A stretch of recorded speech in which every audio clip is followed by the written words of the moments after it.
Morning, everyone. Apologies for the delayed start, but we're now ready to go. Welcome to this morning's event, Powering Tomorrow, Inspiring Today, Nuclear Energy 2.0. My name is Dave Keating. I'm a journalist based here in Brussels, and I'll be guiding us through this morning's conversations, which come at an important time in the context of some very, very significant regulatory and political developments in recent times.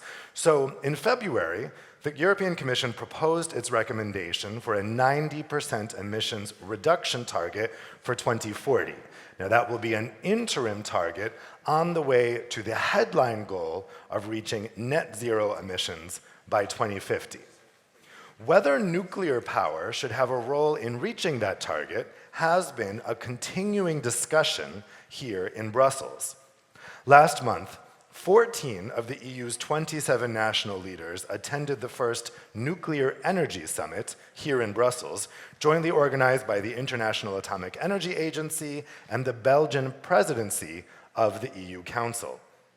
Today's event, jointly organized by French utility EDF, Finnish utility Fortum, and Swedish utility Vattenfall, with the partnership of Euractiv, will discuss the role of nuclear energy in the years to come, particularly in partnership with renewable energy technologies.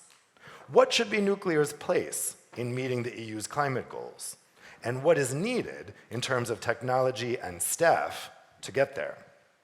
Today we'll be hearing about the key steps that the nuclear industry would have to take to meet the potential for contributing to decarbonization goals. And that will include an urgent need to attract talent to the sector and upskilling workers. So, let's explore the next phase in the evolution of the European energy landscape. We'd like this to be an interactive event. You guys in the audience will be part of the discussion. You'll have the opportunity to ask questions to the panelists using Slido. So when you came in, you will have all received a card. On one side of that is a QR code where you can access the agenda and the biographies of the speakers. On the other side is where you can submit your questions via Slido. You can go ahead and submit your questions now if you already know them. I will be receiving them on my tablet up here, and I will be asking them to the panelists. We want this to be a discussion. No question is off limits. Critical questions are welcomed. So you're welcome to start putting in those questions now, and I will put them to the panelists. And a quick housekeeping note before we get started. In the event of an emergency, you can find the fire escapes here and here on either side of the room. So let's get started with a keynote speech by Šefčovič, the Executive Vice President of the European Commission. Vice President?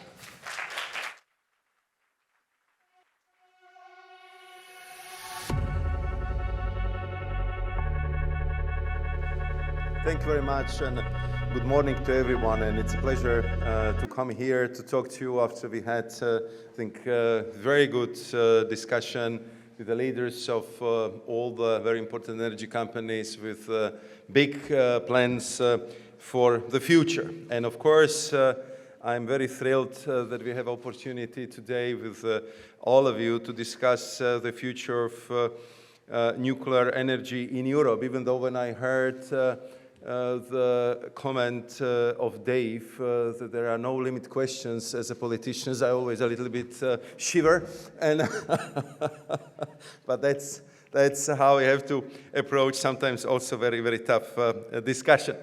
But on a serious note, I really would like to thank for the organizers for organizing this very timely discussion, because it's take place shortly after nuclear energy summits and events on nuclear research and small modular reactors. And I think what is very important to highlight is kind of the sea change of the mood, sea change of the approach to nuclear power, because what the summit was very much focusing on was how to fully unlock the potential of nuclear energy. And it just reminds me the discussions we had a few years ago, and my sometimes extremely complicated debates with, at that time, Secretary of Energy of US, Ernest Moniz, was very frustrated that we couldn't get in any of our joint declaration the word nuclear. But I think that the events over the last couple of years, this dramatic energy crisis we went through, and of course our goals to tackle the climate change clearly point out that we need to explore all avenues, all possibilities we have at our disposal. And clearly the nuclear power has the big potential to help us in our decarbonization drive while boosting the competitiveness of our industry and contribute to secure supply of energy. And these are the topics every European political and business leader is discussing these days. And I'm sure that these two topics will feature prominently also in the discussion of the European Council, which will take place next week and will be focusing exactly on these topics, competitiveness of the European economy. And therefore, I think it's not surprising that the attitudes of the European Union towards nuclear power are really shifting. I also believe that in that enormous challenge which is ahead of us to tackle climate change, to become climate neutral by 2050, to address the dangerous issues of biodiversity loss, we have to use every instrument we have at our disposal to achieve that goal.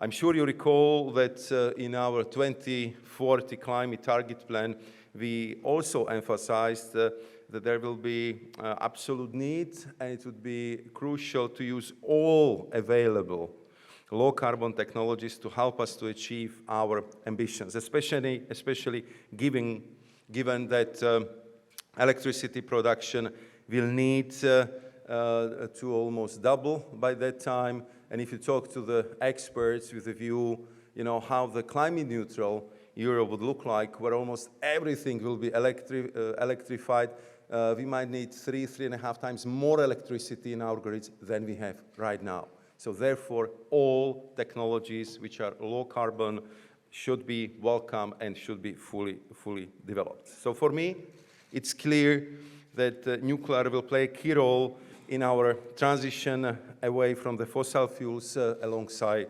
renewables. The good news, and I'm glad that we had the chance to discuss it in the morning with the industry business leaders, is that we are starting from a strong position. The 100 nuclear power reactors operating in 12 EU member states already today generate 22% of our electricities. New reactors are being connected to the grid, such as Mochovce 3 in Slovakia, Olkiluoto 3 in Finland, and I know that others are under the construction. I was asking the business leaders, what do you think we would need in the next 10 to 15 years to get to the level where we can combine the, of course, expected growth or intermittent renewables with a solid 24/7 solid base load coming from the nuclear power.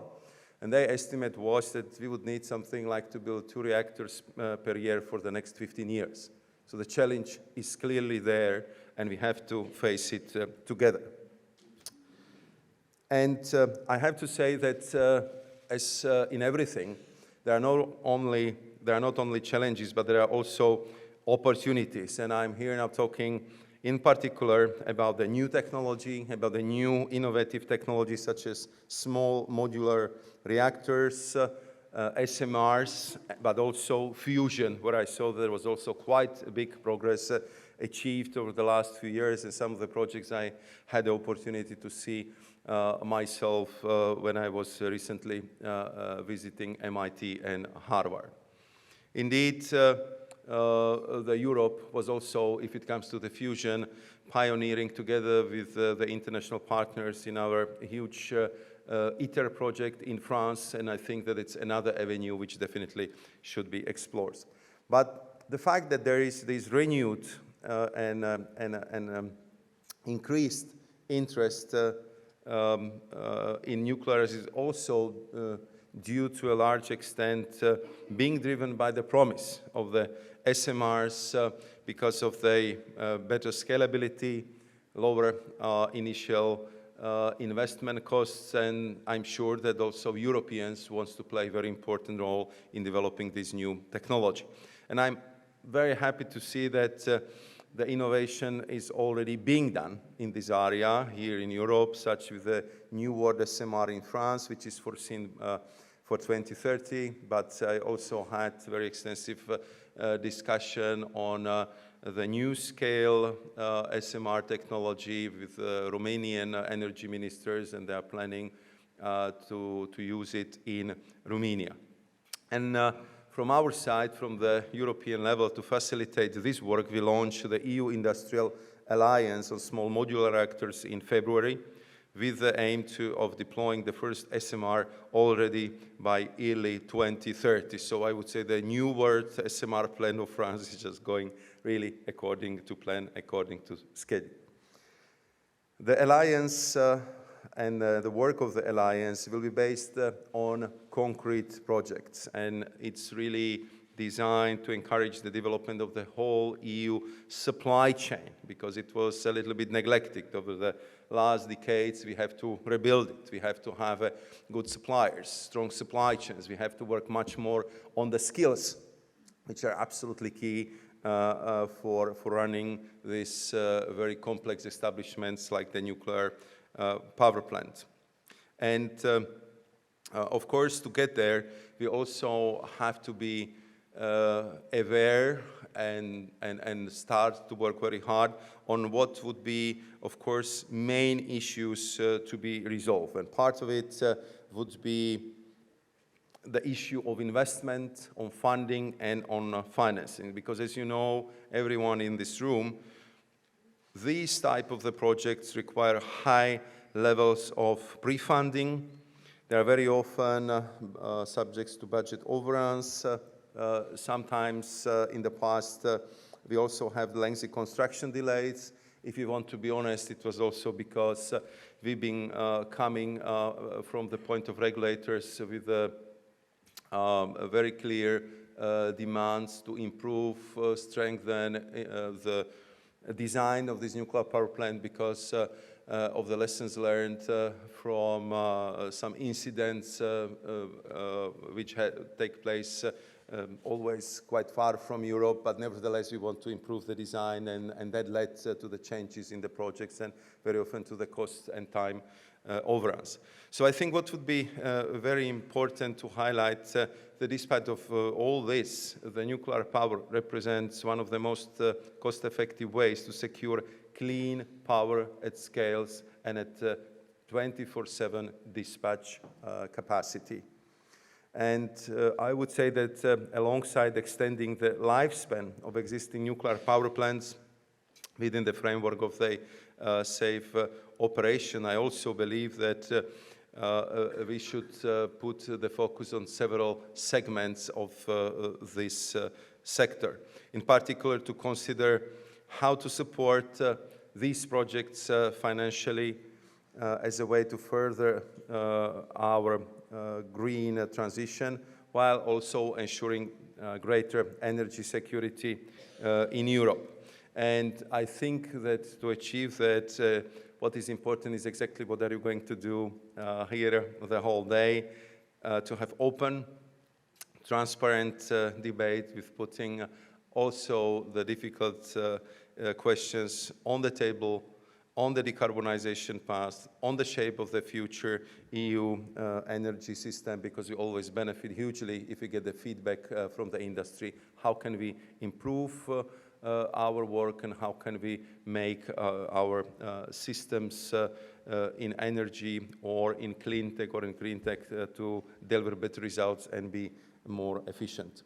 So all this would be important and necessary to make sure that we can make the full use of all low-carbon sources, while, of course, fully respecting each member state's right to decide on the makeup of its energy mix, recognizing and respecting the diverse perspective on nuclear power within within the EU. And I would conclude by saying that for those who do choose to go down the nuclear path, now it's a time to act and invest and to interact with us here in Brussels, but also with your national leaders back home, with financial industry, and to create, I would say, very strong supply chain and develop the skills we need to get the boost to this industry. And we would need all of that, because I'm coming back to our overarching goal, how to become climate neutral, how to decarbonize, and at the same time, how to stay competitive in Europe, because my message to European industry, it's always the same. We want you not only to stay, we want you to prosper, we want you to thrive, and we are ready to fight for you. Thank you very much.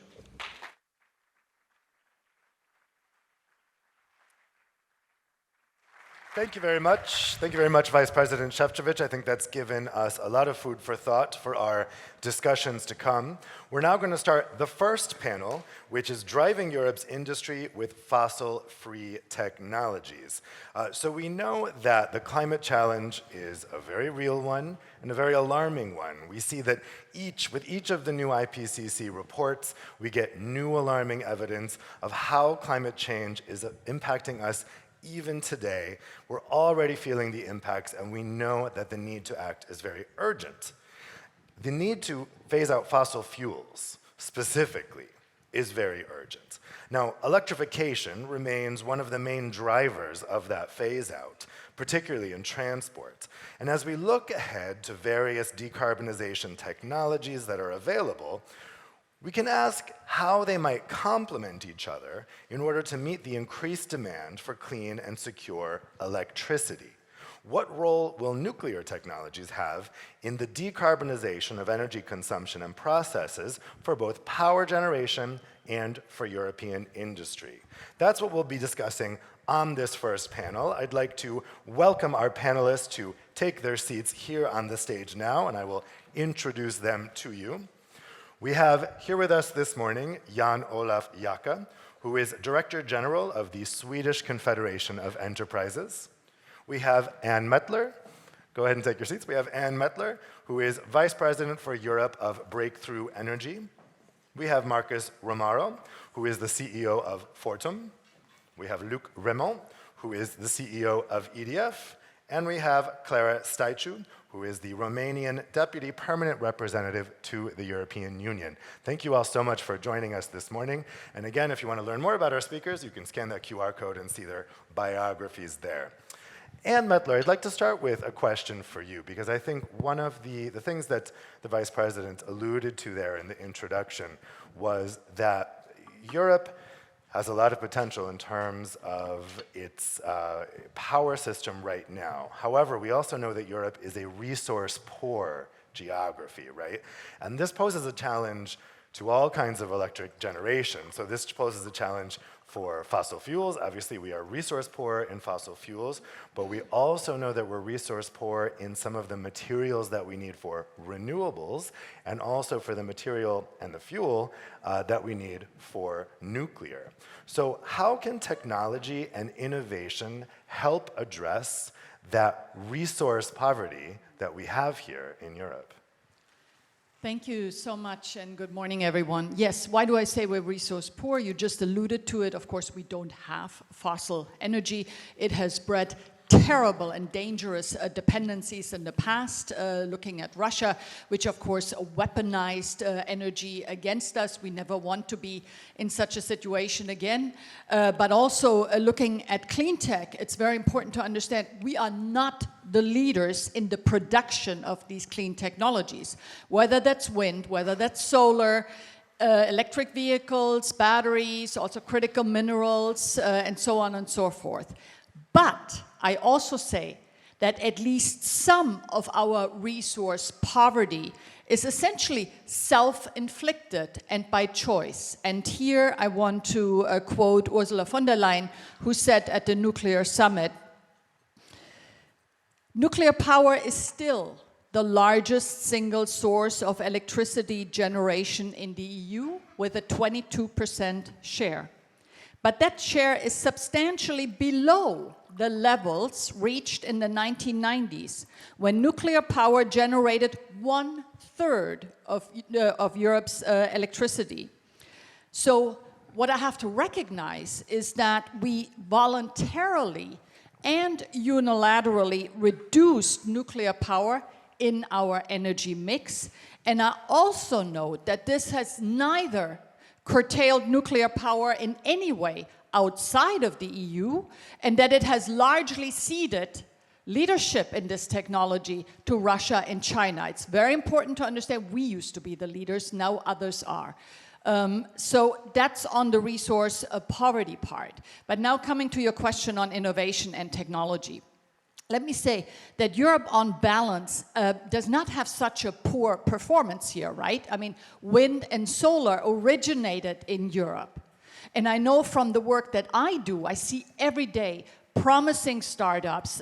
I see amazing research that takes place in Europe. So I don't want to say much about this, because I think that these are facts that are very well known. However, I say, because this is not enough, in the next phase of the Green Deal, we need to focus on what I like to call the 3 S's. And the 3 S's are scale and speed and simplicity. And here I think it was really sort of a shell shock what the United States did with the Inflation Reduction Act. And what is becoming very clear on this side of the Atlantic is that sort of being slow and overly cumbersome and complex is not leading us to where we want to go. So, you know, we can't regulate ourselves to net zero. The second, in addition to the 3 S's, please allow me to also point to what I like to call the 3 D's, and that is a discovery, development, and deployment. And in discovery, Europe's actually quite strong. Deployment also, development also not poor, but deployment is really where we are lacking. So, and that's of course where the shovel hits the ground and the rubber hits the road. Without deployment of these technologies, you won't get to where we want to go. My last point, and here I'm speaking actually not in my current capacity, but much more in my previous capacity when I ran the strategy in the European Commission. One of my key takeaways from that time was that Europe and the world really is in a competition for technology supremacy. So these are no longer just technologies that supply the energy system. We are in a competition for technology supremacy. And that's all the more true since the war in Ukraine and since we lost so much tech leadership, especially vis-a-vis China.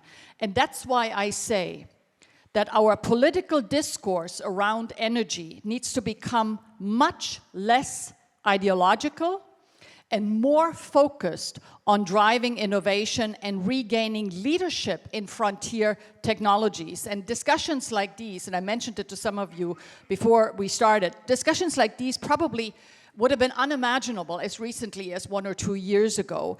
But as I know from experience, a security crisis has something that is very clarifying. It sort of brings you down to earth, right? And it really forces you to pay attention on what really matters. And I would argue, and here I'm echoing what Maros Šefčovič just said, I would argue that today it's all about emission reduction, decarbonization, but also energy security and regaining competitiveness. And that is so much more feasible with nuclear power than without. And I think countries around the world are recognizing this. And it's time that we in Europe have a more evidence-based and realistic exchange about a resilient energy system that we have to build here. This is nothing we can just sort of play around with. These are very serious matters, and this is why I welcome discussions like these today. Thank you. Thanks very much, Anne. Marcus, I'd like to turn to you next. So we just heard Anne outline their different net zero technologies. How would you say that those technologies can complement each other to meet this increasing demand for clean electricity that we're going to have? And where do you see the role of nuclear in meeting that decarbonization goal? Yeah, thank you. Very, very good question, and thank you everybody for coming here. I thought of different angles, and I'll take a very pragmatic Nordic example to start with. So, Nordics being part of Europe, we have about 400 terawatt hours of electricity consumption today. And that is supplied practically with CO2-free hydro, nuclear, biomass-fired CHP. So the system is clean, and the power prices are very affordable. So the forward prices are at around 40 euro per megawatt hour. So starting point is very good. In Fortum, what we see is that we heard also from the commissioner that in Europe, electricity demand should be doubling to reach the Paris Agreement commitments that we have. And the Nordic countries are very much aligned with that. Well, what we see in our company is that the customer demand that we are seeing, so customers asking for new long-term PPAs, 5-10-year PPAs, is very much in line with these kind of forecasts. And this is coming from the sectors like steel, chemicals, data centers, battery factories, e-mobility. And as you can imagine, these industries need pretty much 24/7 power. Okay, maybe they can flex a little bit. I have a background 20 years in the forest industry and then 12 years in the energy industry. But I know, so these processes are made for running 24/7 or close to that. So that's an obvious case. Well then, if I park that for a moment and take the European picture, so echoing on what was just said, what we need all available technologies. The energy needs are so phenomenally big that we will need intermittent energy, renewables, solar and wind. We will need baseload, clearly, some form of permanent capacity. And to complement the intermittent renewables, we will need flexible assets or demand response or something. But we know from our customers that they are not very responsive. They build their capacities to be run at full speed. Then I was happy to hear the commissioner also say that we should acknowledge the national differences. And this is something I have been talking more and more about. Let's just embrace the national differences. Why should we pit each other against each other when actually really our competitors are, and the competition is the US, it is China, it is other regions in the world. So should we actually, as Europe, just acknowledge all the good things we have and allow national differences and embrace those? So that means using all of the available technologies. And that gets me back to nuclear. So when we are now thinking as a company on, well, we can supply today clean, affordable energy reliably to our customers, we can do that because we have hydropower and nuclear. And if I think about the demands, which then on an accumulated basis that we see are in the hundreds of terawatt hours on a cumulative basis, then we need something that's permanent, that is clean, maybe intermittent, but then we need also flexible assets to complement that. So that's why nuclear is needed. There isn't another credible supply of stable dispatchable energy at the moment. And it was an interesting comment from Anne on the share of nuclear.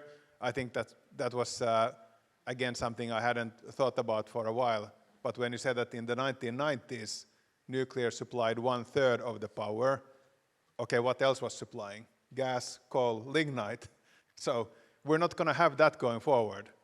So I think the role of nuclear or something of that kind is obvious. So why tie our hands when we have the solution there and we have able and capable suppliers and operators and customers who are interested in paying? But then, as the commissioner said, in order to make that happen, we have long construction times, uncertainties, where risk mitigation is needed. And that's where we as Europe have to think, what are we going to do about it? Because regardless of whether we do or not, our competition is doing something about it. So, and they are doing very, very aggressively and actively and putting a lot of money behind it. to create this competitiveness. But I hope this explains a little bit my position on why it is needed. It comes from the customer demand. Yeah, that's a good point. Luke, let's turn to you next. So we've talked a lot so far about power generation, decarbonized power generation, but we know that that can't just exist in a vacuum, right? If we want to have a resilient electricity system, we have to look beyond just production. There are other components to the smooth operation of particularly a flexible electricity system. What else is needed in addition to this decarbonized generation? Well, thank you. First, I think that Markus has done already a very good introduction to what is needed apart from generation. I think the first challenge first is that wherever we stand in Europe, electricity is still only barely 1/3 of the energy that is consumed. And our common challenge is to make sure that the two remaining thirds that are all depending on carbon get lower and lower. That's the main challenge we have. And then we need to build the electrical system so that it fits for these needs in the next few decades to come. And this takes all the dimensions of the electrical system. So electricity has to work as a system, as you mentioned, which means that it has to be permanent, resilient, being able to work 24/7 and to follow the demand 24/7. And it touches the consumers, it touches the distribution capacities, the grids, and it touches generation. And I would start with the consumers. On the consumer side, of course, you know, everyone in Europe wants to switch on, switch off, and get electricity when you want to decide switch on, switch off. Now, in the future, as we are going to diversify our uses of electricity, we will need to be more responsive as consumers, as Markus was introducing. What does that mean to be more responsive? Is maybe to tolerate to have things that are happening in the backstage by something that is optimized by everyone, operators, grids, and others, so that when we don't need immediately electricity, we can tolerate to have a shift of the load. For example, if I plug my car, giving very concrete example, if I plug my car, do I need the electricity from the plug immediately, or can I tolerate that the charging can be shifted to a moment where there is more electricity available than just now? So if I move back home after working in my working place with my electrical car, I come back at 7 p.m. 7 p.m. is the peak load everywhere in Europe. So is it the best time to plug the car and to get full electricity load at that time? No, that's not the best time. Neither for the grid, neither for the balance of the system, nor for the economic rationale for me as a user to get the electricity at that time. So if we can organize that flexibility at European scale, of course, we are better off as a community. So that's one of the examples on the consumer side. There are hundreds of examples of that sort. Our market at this stage is actually quite poor in flexibility, not well organized in flexibility. So that's one of the dimensions that we need to work on. Then on the grids, of course, have to match the new world of electricity, which is much more decentralized and much more intermittent, of course. And that's the biggest challenge of the grids in the years to come. The grids will have to grow in size, and they will have to grow in automation so that they can take electricity in both directions, not just dispatching from centralized generation capacity to users, but also taking from users that are becoming prosumers and decentralized generation capacities back up to the center of the grid so that they can be shifted from various places of the grid. Does that fulfill all the needs? No, it will not. And back to the generation point, if we don't have a proper mix of generation that allows to have enough dispatchable low-carbon capacities that are generating electricity when it's needed by everyone, then we will face instability again, and that's where nuclear comes back, because nuclear is dispatchable, which means that it can follow the curve of demand and swallow some of the bumps of the demand response curve, where hydro can do that as well. But these are today the only two technologies who are helping to match the needs of everyone in electricity. So that's what matters the most is the balance between all that in the years to come. It will take, of course, huge challenges from a technical and economic standpoint, because we need to build the economic models for every one of these aspects to be able to develop. If we are missing one at the end, our system will be unbalanced and will be at risk of disruption. Yeah, that's a particularly good point, because this is what's really being discussed in terms of nuclear partnering with renewables, that demand response curve in order to fill in the flexibility needs for the grid. Clara, let's turn to you next. So we know we've had a whole lot of legislation just adopted here in Brussels during this term when it comes to the Green Deal, the implementing Fit for 55 legislation. You will be responsible for actually making that national law, right? Now comes the really, in a way, this legislation is the beginning of a journey, because now the member states have to implement this legislation and transpose it. What would you say will be the biggest challenge for member states in transposing and implementing the Green Deal laws just adopted? Thank you very much, Dave. Thank you very much first for organizing this. It's a very good time after the first Nuclear Energy Summit, after the global stocktake at COP28, and just on the eve of the European Council that is dedicated to competitivity. Today is a critical juncture, I would say. There is a renewed global commitment toward nuclear and its vital role in decarbonization. I may say that we had a reality check. Mrs. Mattler alluded to it just a few seconds ago. We are living in a new paradigm where nuclear power is increasingly accepted as a component of electrification and reaching our decarbonization goals. For us, that has been obvious for quite some time, because seeing the magnitude of change that we need in terms of electrification, we need all hands on board, meaning all technologies on board, all those that, of course, allow us to decarbonize. Fit for 55 package, I can go on about this forever. Not only in the negotiation phase, not to go further. But I'll try to stick a little bit to the role of low carbon technologies, because there is a role of low carbon technologies. There is a role in the Renewable Energy Directive for the production of low carbon hydrogen. In the refuel aviation regulation, there is also a role for SAFs, in the gas package, in the electricity market design, the CFDs and the PPAs that will be essential for financing, and of course, in the last but not least Net Zero Industry Act, where we see that low carbon technologies are at par with renewable ones. And this is, in our opinion, how it should go. Now implementation, that will be definitely challenging. And I'm pretty sure that the real challenges will arise in practice as we move along, first for transposition and then for the real implementation. But there are some prerequisites that can actually help us to overcome these challenges. The first one, it would be flexibility. And the second one would be to turn these challenges into opportunities by using the national specificities that previous speakers referred to. Because each of our member states have special features that they can put at good use in order to implement and to decarbonize. And here I'll come a little bit to Romania. We have a very diversified energy mix. We are having literally almost all energy sources. Renewables, of course, solar, wind, onshore for the moment, offshore for the future.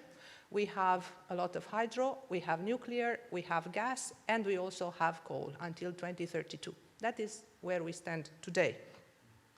Coming back to nuclear, we have 2 units in function, 2 big units in function that will be refurbished. We have 2 units that we are planning to build until 2030, 2031. We want to have SMRs by 2030, and we also have a generation for demonstrators. So, like I would say, the idea is not to put all your eggs in the same basket, if I may use that, and literally use complementarity to its full potential. Now, you mentioned challenges. To be more to the point, first, it will be the secondary legislation. Here, it has to be flexible enough to unleash the potential of all the energy sources. It has to build on complementarity, not on competition among those. The second one is to mitigate the economic and the financial challenges, again. And that means access to adequate funding, be it public, be it private, and putting all this together in order to deliver the generation and production capacities that we need. Also speaking about financial issues and economic issues, we need low energy prices, or lower than now. And this is the contribution of nuclear power. It's more than obvious. And also, let's say, not very expensive hydrogen. Here again, nuclear has a role. Now, the third, and I promise I only have 4 points, I'm closing to an end here, is to ensure our competitiveness, the industry competitiveness. I'm very glad that today we are here, all of us, because these dialogues, and also Vice President Šefčovič referred to clean dialogues, we need more of that. We need more of that, coming back also to the idea of reality check. Competitive, how can we have this? We can have this by adding an SMR next to a hydrolyzer, next to an industrial site. That would offer our industry the necessary, the continuous energy, also hydrogen, so that we can be competitive. This is something that we need to make happen. And last but not least point, the social impact. We need to make sure that the transition is sustainable and acceptable to all communities, and that nobody is left behind. This is, I think, one of the biggest challenges. It goes through skilling, reskilling, and making sure that the people have the necessary skills. But it also goes the other way around, that is social responsibility. I'll just give you an example of what we are trying to achieve in Romania, the SMR site. We chose the SMR site on the place of a future possible site, on the place of a former coal factory. That means that, first of all, it helps decarbonization. Second of all, you have local skills that you can use through reskilling. There is the local community who, let's say, are involved in the process because they've worked in electricity production before. And last but not least, of course, you are close to the electricity lines and you don't need to build more infrastructure. This being said, and to sum up, what we need to overcome the challenges would be flexibility, financing source, and acceptance to meet the challenge in a sustainable and, of course, in an inclusive manner. Thank you very much, Dave. Thank you very much. Yeah, this idea of putting both renewable installations, SMRs, in former coal plants, former fossil fuel plants is so essential, right? Because not only do you have the infrastructure there ready to plug into, you also have the skills, you also have the people, and we'll be talking about the skills gap in the next panel. In those areas where you used to have fossil fuel plants, you've got people ready to go. They know how to work in power generation. Jan Olaf, let's turn to you next. So from the perspective of Swedish heavy industry, how would you say that what's been Sweden's experience of the Green Deal thus far, and what will be the future needs of electricity in Sweden in connection to climate change? Thank you. Well, first of all, I think it's fair to say that there's been no hesitation on that we are in full support of the transformation and the Green Deal. I think we are very lucky and privileged. Just as Marcus said, we have been more or less fossil-free since the 80s. So we have a fantastic starting point. And talking about resource poor, that is not exactly true for Nordic countries. We are actually resource rich in many ways, with forest, iron, and even uranium, to be honest, if we were not prohibited to mine it. Having said that, we have a fantastic starting point. We just need to capitalize on it. We see a need for doubling of the capacity need for the next 20-25 years. In the current mix, we have around 45% hydro, and then we have nuclear, a lot of growing wind very rapidly, and that's sort of the three main sources. But if we don't succeed, we don't only miss out on the green transformation and miss our goals that we have committed so strongly to, but we definitely miss out on global competitiveness. The lack of speed now is, for me, extremely worrying. The rest of the world is moving very fast, and we are stuck in permitting procedures that are far too long. If US have the IRA, we need a Simplicity Act. I think we have been fortunate to attract a number of very large-scale investments in what you call heavy industry, such as green steel, mega-scale battery factories, etc. Whether they will be successful or not is heavily dependent on our capacity to build out our electricity system.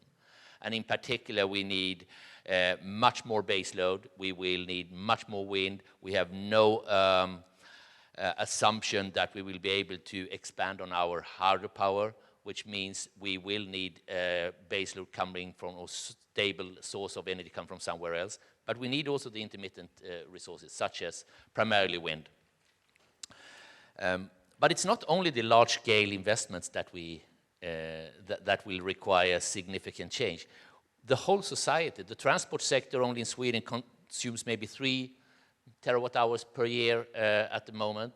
In 20 years, they will consume 25, 30 terawatt hours.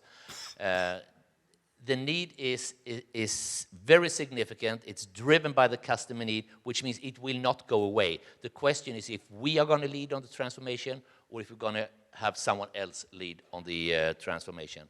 A big concern I have from a political perspective is that we see less and less, but still it's there, a polarized discussion on energy sources. You're either in love with wind or you're in love with nuclear or something else. I think that's devastating for the speed. And I always say to our industry sector in energy that regardless of which part of the energy source you are in, don't polarize. It stops us all, and we have no time for slowing down. We can only speed up. I wanted to ask, first of all, take a moment to just remind you, you can ask your questions to the panelists by scanning the QR codes on your card, and I'll put them to the panelists. I have a couple more questions for you guys first, though. So a couple of you referenced the summits, the European Council summit that's happening next week. So this is a special summit. It's not one of the regularly scheduled ones, and it's been called particularly to talk about Europe's competitiveness, its industrial competitiveness.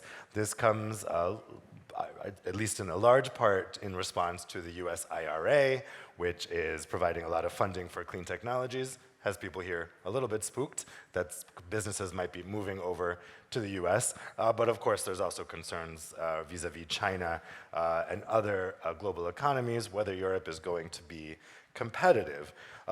So with that in mind, Anne, let me ask you, what role can nuclear technologies play in supporting European industry competitiveness? And if you were there at that summit next week with the leaders, what would you really want to stress upon them in terms of the area that we're talking about right now in how we can help Europe's industrial competitiveness?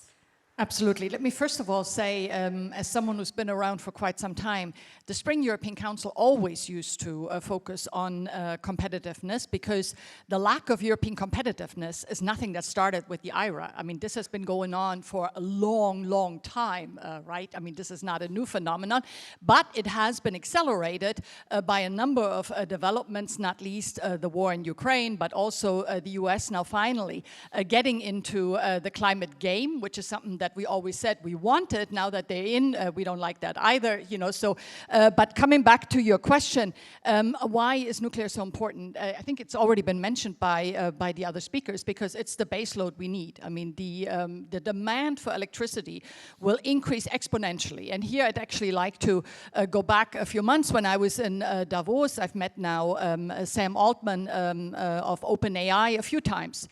When he goes around, he doesn't talk about AI. He talks about we need breakthroughs in energy, because the next iteration of artificial intelligence will be so energy intensive that the current systems will not be able to supply them, especially here in Europe.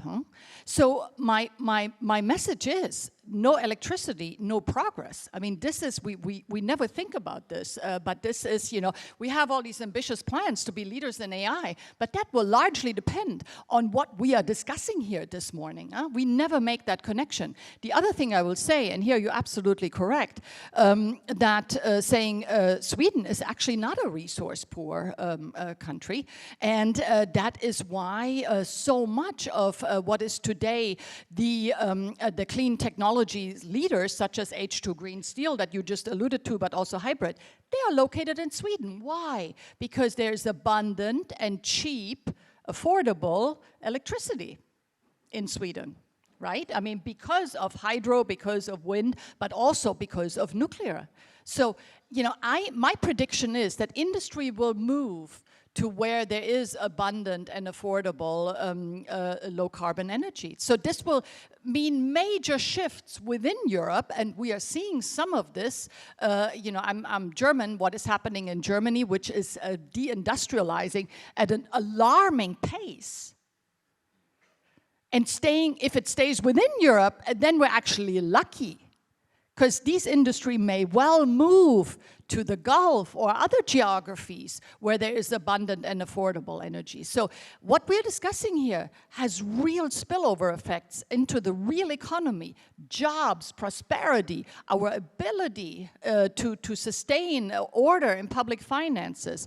And this goes back to what I said in my original intervention, is we need a much more evidence-based, future-oriented, realistic discourse over the energy system. It's the lifeblood of our societies. We don't mess around with this. You know, we've had a lot of noble ambitions and stuff, but now sort of is when reality sets in. And this is where the nuclear summit that I also attended was really, I think, a wake-up call for me, when I saw leader after leader after leader, European leaders, and including countries that have hitherto been very critical of nuclear power, including your own Sweden, but also Netherlands, Italy, coming out very forcefully in favor of nuclear. So for me, that was really an eye-opener, and I welcome that we are finally having more realistic exchanges about this, because at the end of the day, this is about our future. Marcus, you wanted to come in? Yeah, just a quick, Okay, there you go. Just a quick building on Anne's comment. So in the Nordics, clean system, very strong support for all technologies. So that has been the I think a lesson for Europe as well, that keep yourself open to all technologies, and you will have efficient, actually affordable, clean, reliable systems. We in Fortum, we have our main operations in Sweden and Finland, so more production in Sweden than in Finland. And our key message to governments in Stockholm and Helsinki, as well as Brussels, is that you can tell companies who are looking for places to locate that we can provide you big amounts of clean energy. We can provide more of it. And that's based on that we are doing a new build nuclear feasibility study. So we are doing the base load. We are studying pumped hydro for flexibility. And we have a formidable pipeline of renewables, of solar and wind. So we can say that we can provide all of these at competitive prices. Jan Olaf? I think the level of predictability in the political system, though, is going to be absolutely crucial for this to actually materialize. The risk premium now, the political risk premium put into business cases is far too high, and it sort of stops the speed of investment. But I think if you think about it in the next 20, 30 years, not only do we need to double the capacity, or in many countries much more than double the capacity of fossil-free electricity. But just looking at our energy system, our power plants were built for nuclear, were built in the 70s and 80s. It's likely that in the next 20, 30 years, we will also need to replace them. So it's not only the capacity increase, it's actually a huge demand for replacing the current infrastructure. So the investments we need to make in the next 20, 30, 40 years is going to be immense, and then we need predictability and stable conditions to sort of attract the investments. Clara, you'll be one of the people, well, you're preparing for the European Council. So based on what we've just heard, what do you really want to see discussed at that summit next week?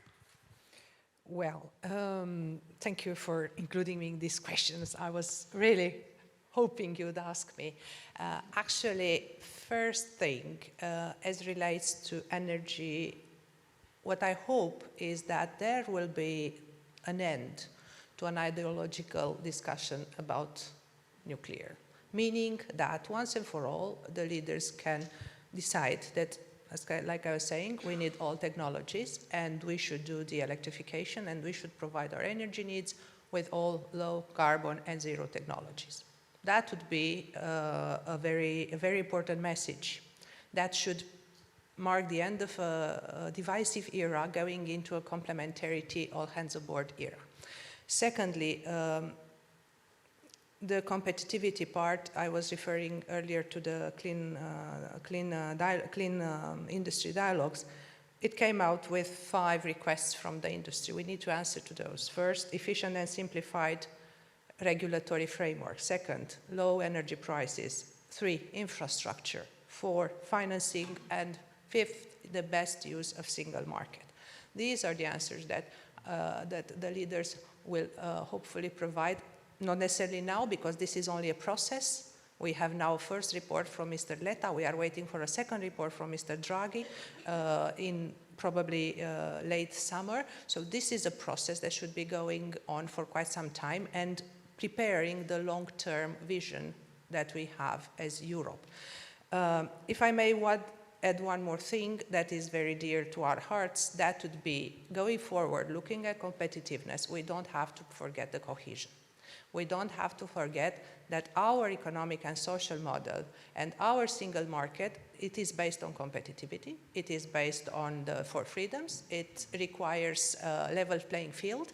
In the same time, it requires cohesion, it requires solidarity, if I may say, among us. So the idea is to build the competitiveness with the rest of the world while making sure that we all advance together towards being competitive. Thank you very much. I wanted to ask also about financing needs. Luke, I'll put this question to you. Nuclear is expensive, and financing needs are pretty great. How do you think that financing could be improved or accelerated for nuclear projects? For instance, could there be a unified financing mechanism at EU level that helps get these projects financed? Or is it better to keep the financial responsibility with individual member states? I would like to start by saying that nuclear is not expensive, if I may. Elaborate. Nuclear is just a type of infrastructure that is bigger to build, because this is the most concentrated capacity of generating power that you have among all the technologies. On 200 hectares, you build 10 gigawatt of concentrated power permanent. No other system is alike. So yes, it takes a lot of money to build that. Doesn't mean that this is expensive. Of course, you have the reward of this for 100 years after you have built it. And for 100 years, you have 10 gigawatt of potential concentrated power on 200 hectares. To build the same capacity would take that more than 1,000 poles on probably square kilometers, hundreds of square kilometers. So that's what compares, okay? So that's not expensive. That's affordable, that's dispatchable, and that's permanent. Now, of course, it takes a while to build this big infrastructure, and this is where financing comes into the loop, because you need time to build it, and this is where, as an industry in Europe, we need to accelerate. We used to be very good at it back in the 90s, where we were building in Europe overall 6 to 7 reactors per year, of which 5 in France per year. Now, over the last 2 decades, we have built, actually our company has built 1 or 2 per decade. So that's where we need to scale back our industry in order to be able to shorten the time of delivery. of these big works. That's what we are working on now, being prepared for a new series, both in France, in the UK, in hopefully in Sweden as well, in Finland, in Central Europe as well, with many countries who are now preparing for a new series. By bringing this industry back to scale, we will be able to shorten the time frame. And that's objective number one before we tackle financing. Now, of course, on financing, that's very simple. In electricity, there is zero investment possible without a financing scheme supported by states. Not a single investment would happen. Maybe in the last 2 years, very few investments were supported not by states, but by customers in PPAs. But that's just a handful. Apart from that, all of them supported by financing schemes. Of course, nuclear is not an exception. Nuclear needs their own financing schemes to support the investment because the duration of the investment and the risk on pricing has to be covered by some financing scheme to support. There is an additional dimension which is probably more specific to nuclear, which is that given the size of the investment per unit, the level of balance sheet that you need to have to cover these investments goes beyond what a company, even fully state-owned, as in my case, can bear on its own balance sheet. So there is a need of pre-financing support, which comes as well in the loop for all the projects that we see arising in Europe. There is a case for this pre-financing. With this, of course, we need the involvement of more European institutions in the ability to participate with this pre-financing, and this is where having EIB, EBRD, and the financial institutions of Europe being invested into this phase becomes critical, and that's mainly because of the size of these investments, which is equivalent to 100 projects of a kind in renewables, for example.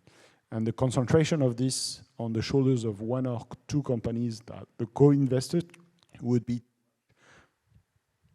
And that's why there is a need for these kind of schemes to be elaborated. I'm seeing a number of projects that are going in that way. We are working on all the projects ourselves in that direction. We need more involvement of the European institutions in that direction. Indeed, it's a good precision that it's the scale of the projects that requires a lot of financing, unless it's an SMR. I want to take two questions that have come in from the audience that are related to this financing question, and I'll put them to Marcus.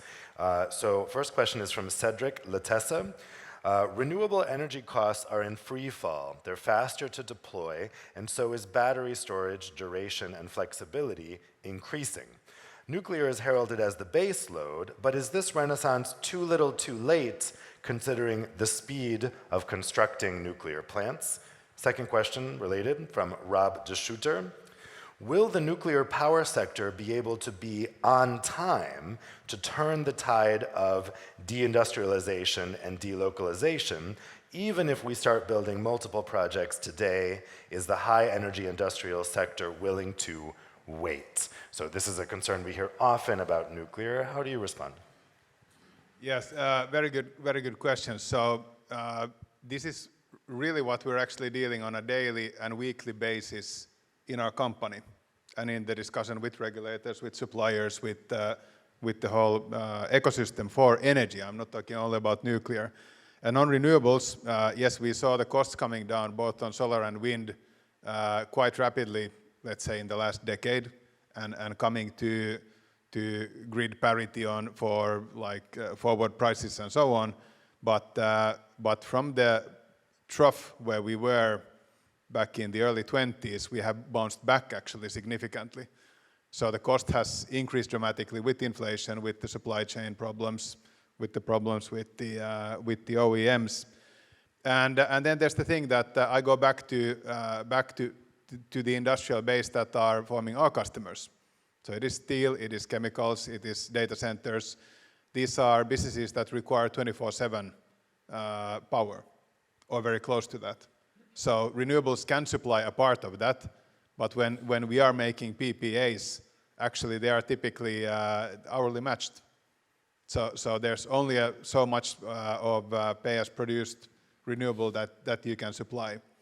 So we are continuously balancing. We're looking at the incoming inquiries, and these, of course, when companies are approaching us, they're saying that I have an energy need of half a terawatt hour or terawatt hour or 3 in 2026, 27, and so on. So we can sell from our existing portfolio today part of that, build some new renewables, maybe some flexible assets, batteries, and so on, and then fold that into also capacity that takes longer to build. So we can say that, okay, for the next 5 years, we will supply it with this, 10 years that, and then after 10 years, we get to the reality of that new nuclear also is a possibility. And just to keep things real, of course, not to forget that we did actually start Olkiluoto 3 just a while ago. So new nuclear has been built successfully, and across the world, of course, that is the case. And also not to forget that we commissioned the final depository for spent nuclear fuel, which is fully financed as well in Finland, Onkalo. So new nuclear plant and the final depository. But this is a combination. So the fact that renewables are less expensive by the megawatt hour, that means that, okay, then there are megawatt hours available, but that needs to be complemented then with the permanency and the flexibility. And I think Luke's point is spot on that we can look at the headline number of what is the cost of megawatt hour, but then we forget that includes then capacity and permanency. So that's available all the time, which is not the case for renewables. So it's a complementary package. And then with regards to is it too late, too little, it takes time. Yeah, but we are talking about something that I think realistically, if we choose as Europe to go for it, then reaching Paris Agreement goals by 2050, and not decarbonizing by exiting the industry, but actually creating more, it is a possibility.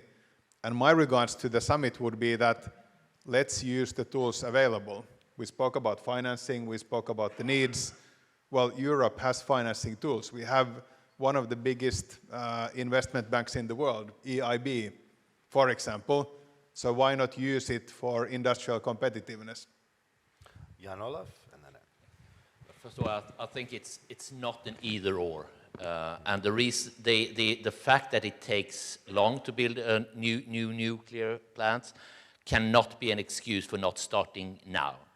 And when we modeled, when we run around 200 scenarios together with universities both in the US and in the UK, we run 200 scenarios of what would a cost-efficient and stable and deliverable secure system look like in 2045, based on assumptions on where the consumption will be and so on.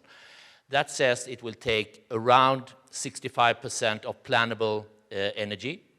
Currently, our hydropower is 45%, but by doubling the need, that is going to go down to 25% or so, just by sheer mathematics, because that's not going to increase.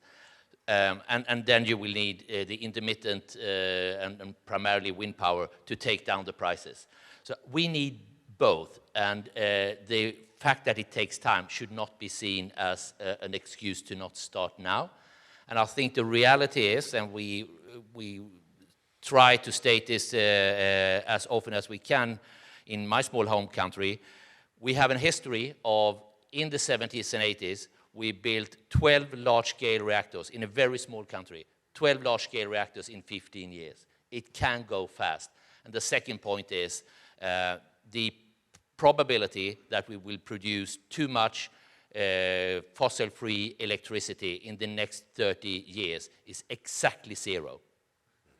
Yes, that's a very good point. Anne. Very good. I think we're actually discussing sort of two different elements here. Number one is there have been moves to shut down existing plants, right? So to keep them running costs you essentially nothing, right? I mean, this is a pragmatic decision that Belgium, for instance, has taken. Others have gone different way. But secondly, also on building the new, I mean, there's going to be a new generation of technology here. I know from my own work, a company that Bill Gates invested in, TerraPower, they will deploy by 2030. They're going to start building in Wyoming in a discontinued coal power plant. So this next generation will be faster, they will be smaller, they will work better maybe than the existing one. So we need to be more nuanced here on, and not just look back, but really look forward. The other thing I will say is that in this geopolitical environment, we need to rethink cost. Is anyone here talking about the 600 billion that the EU spent on subsidizing fossil energy after the war in Ukraine broke out? Was that cheap? No, I mean, it wasn't, right? Is anyone talking about how much it'll cost Germany to build from scratch new power plants that will run on natural gas? That's also not cheap, right? Is anyone talking about the cost of dependencies on geographies you really do not want to depend on? The loss, anyone talking about the cost of losing sovereignty?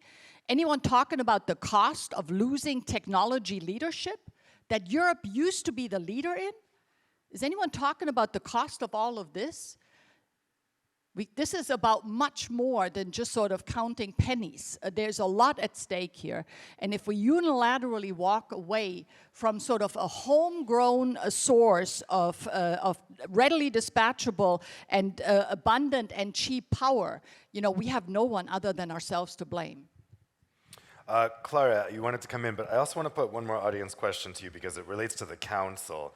The question is from Michel Mataloni. How do we deal with certain member states actively jeopardizing nuclear energy development in other EU countries? I won't name the state, but this is, as the Vice President alluded to in the beginning, there are different points of view between EU governments on this, and energy as a national competence. But how do you deal with if nuclear isn't recognized as a clean fuel at EU level, then it will be harder for certain EU countries to advance, right? Going along with the concerns that were just expressed in the previous two questions, how do you make sure that the countries that do want to move forward on this are able to? Thank you very much for the question. And I'll also link it to the financing one because they're very much connected. So first of all, if you remember, I mentioned that there is a lot of place for the nuclear already in the Fit for 55. So this happens. This happens in the Council. This happens in the European Parliament. There is a slow pace, but it is advancing. A few years ago, what you were asking was really, it looked very more complicated than it looks now. But now, a Net Zero Industry Act, there is, like I was saying, nuclear technology at par with renewables. So the Council and, of course, the whole lawmaking, it is advancing. There have been proposals from the Commission that a few years ago we wouldn't have imagined, the Net Zero Industry Act. There are investments in the advancements in the European Parliament and also in the Council, because at the end of the day, if you look at legislation that was passed and that includes low carbon in different names, it wasn't voted against by some member states. So there is an understanding that we need it and that we can choose our energy mix. And this is advancing at a quite reasonable pace, I would say, more than we were expecting a few years ago. I'm pretty sure everybody in this room. Financing, that is the next, let's say, the next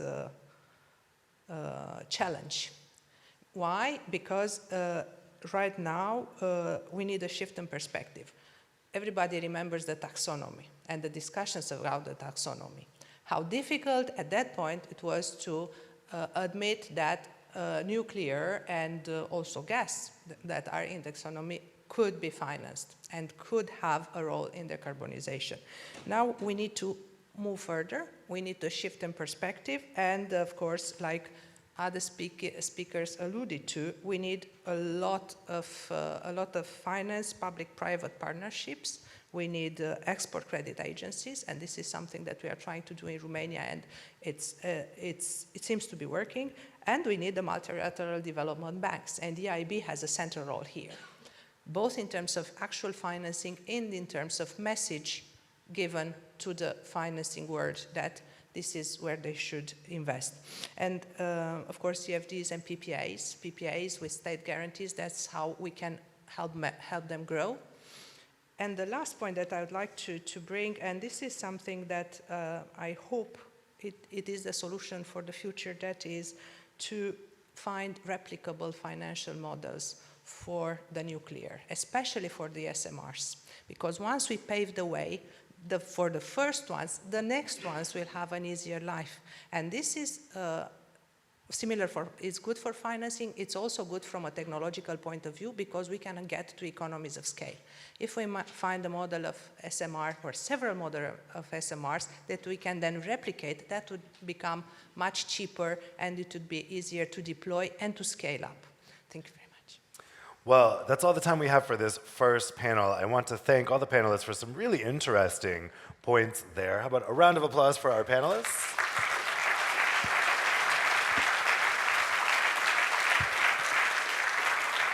So now we'll take a 15-minute coffee break straight outside these doors. We'll be back in here at 11:15 for our second keynote speech from Commissioner Thierry Breton. You don't want to miss that one. So we'll see you back here in 15 minutes. Thanks, guys.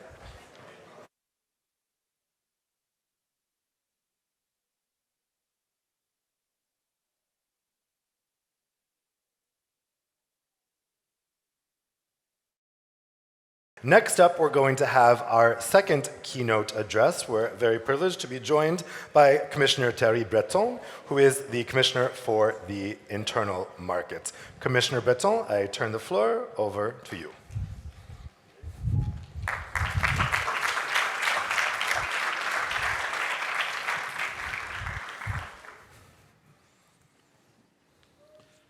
So, thank you very much to propose to me to have this keynote this morning together with you to speak about decarbonized transitional energy. This is how I have been able, when I joined the Commission, to start to speak again on nuclear energy. When I joined, of course, I wanted to speak about what I thought was absolutely critical for Europe, more nuclear energy, and they all told me, no, Commissioner, no, don't speak about nuclear, no, we don't speak about nuclear here. No, it's true. And then I said, okay, let's speak then about decarbonized transitional energy. Yes, we can speak about that. So this is what I want to speak to you today, because you are the key players in this field, in the nuclear energy. And because of all our work, I should tell that we have created now all together, and thank you for all your efforts, because you have been the key players, of course, because you are the one carrying the legacy of what is mandatory for our continent and for our fellow citizens. We have created a momentum, and that's extremely important, and it shows, of course, that nuclear energy are, once again, because it has been the case in our history, a central point of the public debate. And I should say, of course, that from where I'm standing, nuclear energy is the nexus between climate neutrality, energy resilience, and also industrial leadership. So, what is the public debate about right now in Europe? It is about security, of course, because of our geopolitical environment, including the war in Ukraine. Sustainability, we are a big continent, and we should not be afraid of that. We are more and more isolated. That's fine, as long as we understand that we are also a power, that we can exercise this balance of power between other continents. sometimes friends, sometimes not friends, sometimes friends and not friends. Any cases, you can play with it and you'll find it. And then, of course, for us, competitiveness.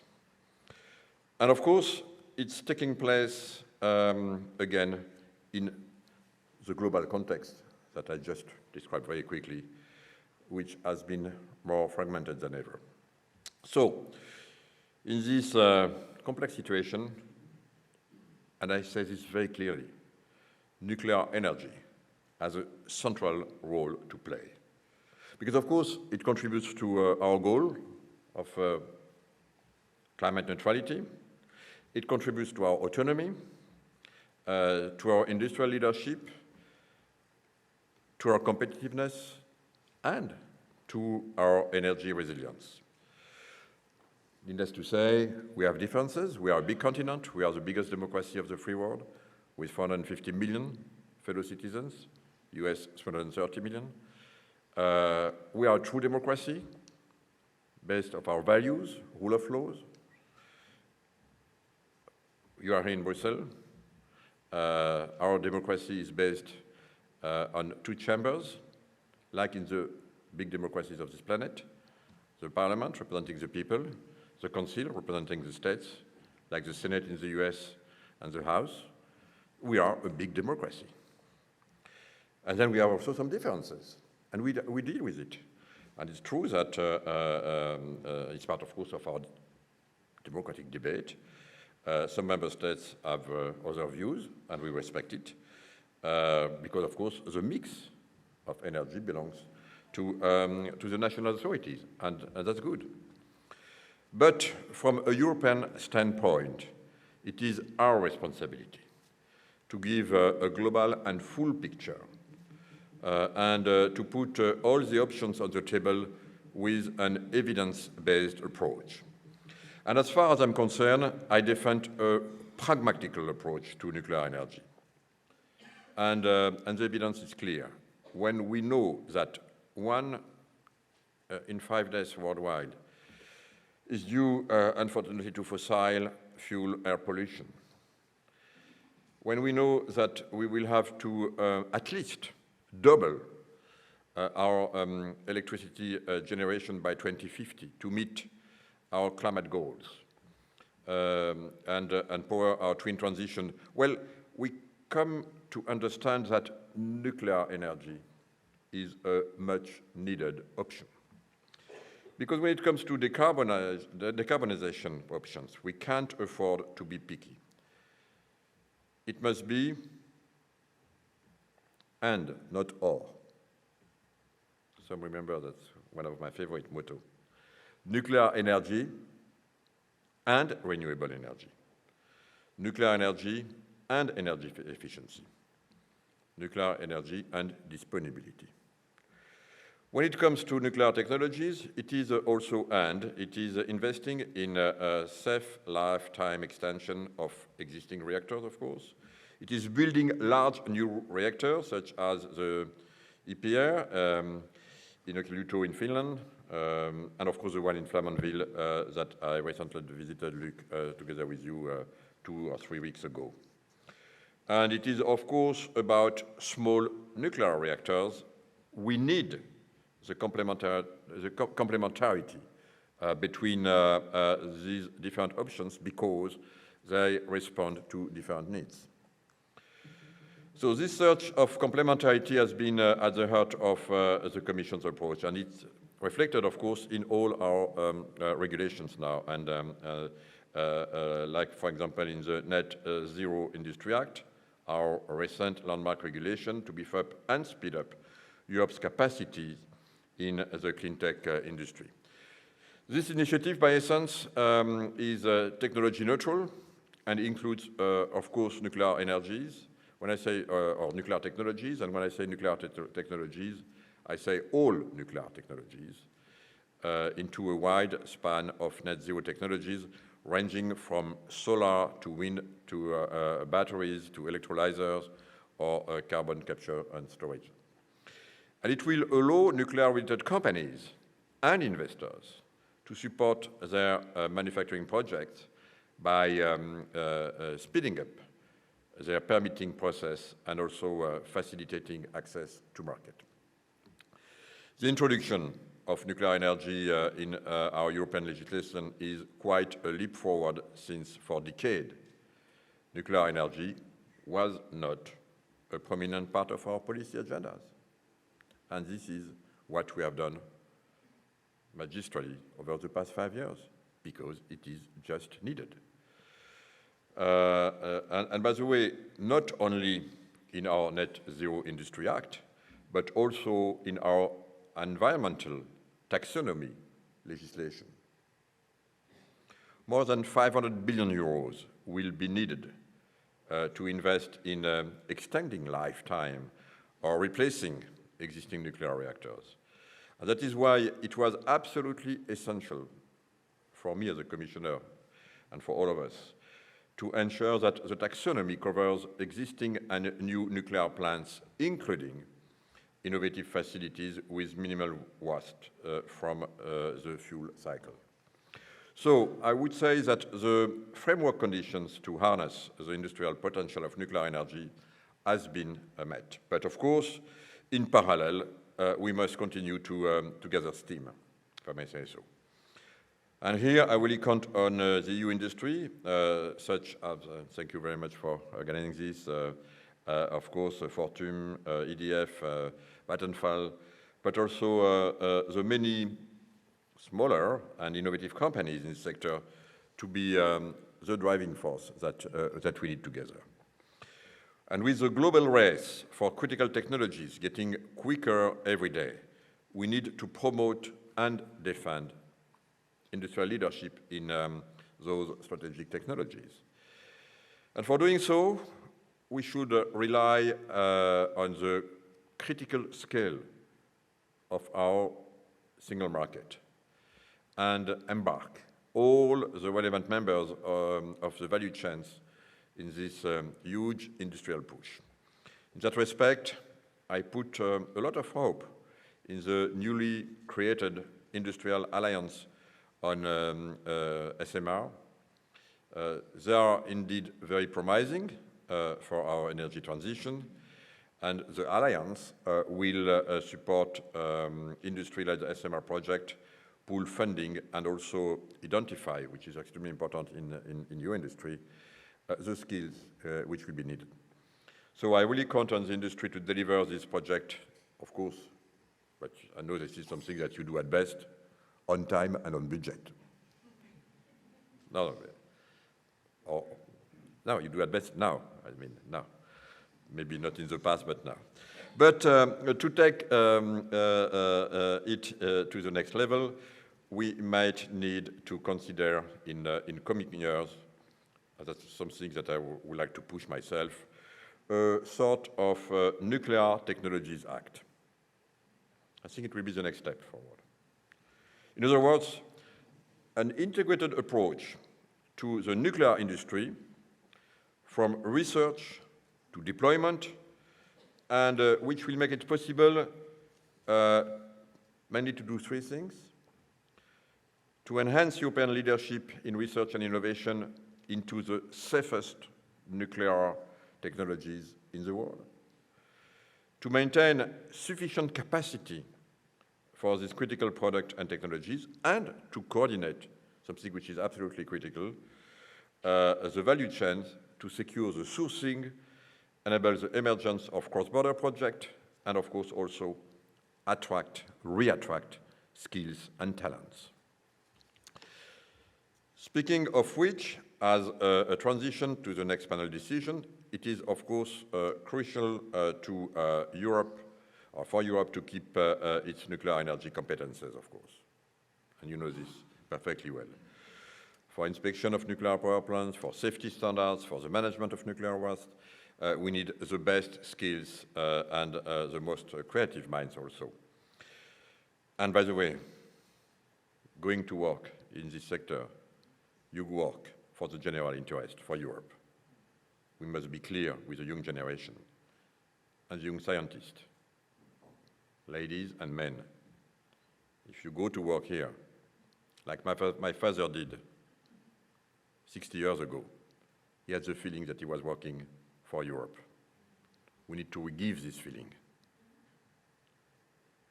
It's important because it's important for our own future and security.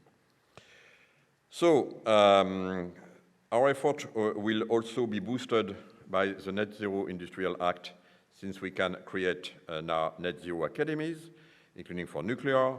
And of course, I count on all of you to keep on developing European pools of talents and make Europe the ground for nuclear energy 2.0, as you rightly put it and as I saw it. With these remarks, I would like to thank you again for your commitment. You are working in a very, very critical sector, extremely difficult, a lot of constraints, but absolutely mandatory for the general interest, again, of Europe, for our future, for our ability to achieve our democratic goals by 2050 in decarbonization, for allowing Europe to be stronger in the very, very challenging time that we will have to cope ahead of us. Thank you very much.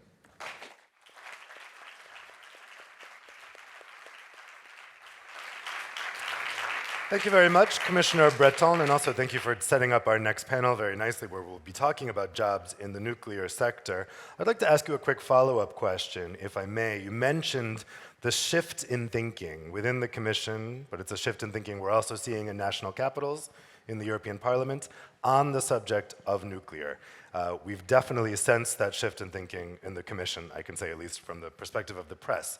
We're coming up to a new term, right? We'll have a new Commission term starting at the end of this year. What should we expect on the subject of nuclear for the next Commission term?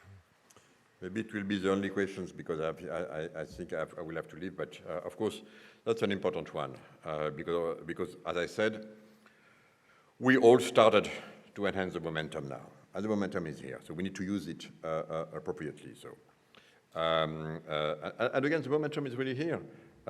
Some of you, I think all of you, were here last month for the first Nuclear Energy Summit, where we had 30 leaders in Brussels at the initiative of the Prime Minister from Belgium, Alexander De Croo. And it has been a tremendous event and success. So the momentum is really here with head of states. But on the ground also, Luc, I was with you, I mentioned it 3 weeks ago or 4 weeks ago in Flamanville, and I was very impressed with what we have been able to achieve. Of course, it's complex. Of course, it was some delays, but the amount of technology that I saw is just unbelievable. And I was extremely impressed, and I know that with your team and your leadership, we'll be able to make this very quickly up and running, and that we learn together, including with the new teams, with the new generation, how not to duplicate it and do it faster and cheaper. But that's again the learning curve, and we need to be proud of it. Of course, I'm a former finance minister, so I like that budget are budget, but I'm also an industrialist, and I love industry and technology, so I have to cope with the two caps. But let's now have the Minister of Finance cap. So going forward, I see 2 areas to answer to your questions of work. On the supply side, we should definitely reinforce, and I mentioned it in my speech, and modernize the nuclear supply chains by supporting and interconnecting innovative SMEs working in the nuclear sectors. And this is, of course, now the role of the SMA Alliance that I spoke a few minutes ago. But of course, we need to do this beyond SMA alliances. And at the same time, we need also to develop a very strong demand market for the market of SMRs. We know it's still not here, but we will work on this. Finally, I think there is a very important point that I wanted to share with you this morning, because we need to have better access to finance. We will need a lot of money, we know that, to achieve our goals. And we need also to attract the private investors in this field. That's absolutely mandatory. And this is why I really count, and I was very, very vocal and engaged many, many times with, from our part, the European Investment Bank, to make sure that they will start to finance again the industry, because it will send a very strong and positive message to all the finance industry, and that's really something that you can count on me that I will do as much as I can, but I think it's on its way. So that's what I wanted to share with you this morning. I will have to leave you, unfortunately. Again, I would like to thank you very much again for your commitment and for your service to Europe, and I hope to see you very soon on the ground. Thank you.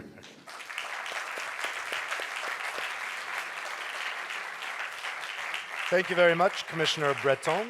So as the Commissioner mentioned, this can be a very exciting career field for young people, but young people really need to be aware of the opportunities that are there. And so that's what we're going to be discussing in this next panel, Fostering Talent and Innovation in the European Nuclear Sector.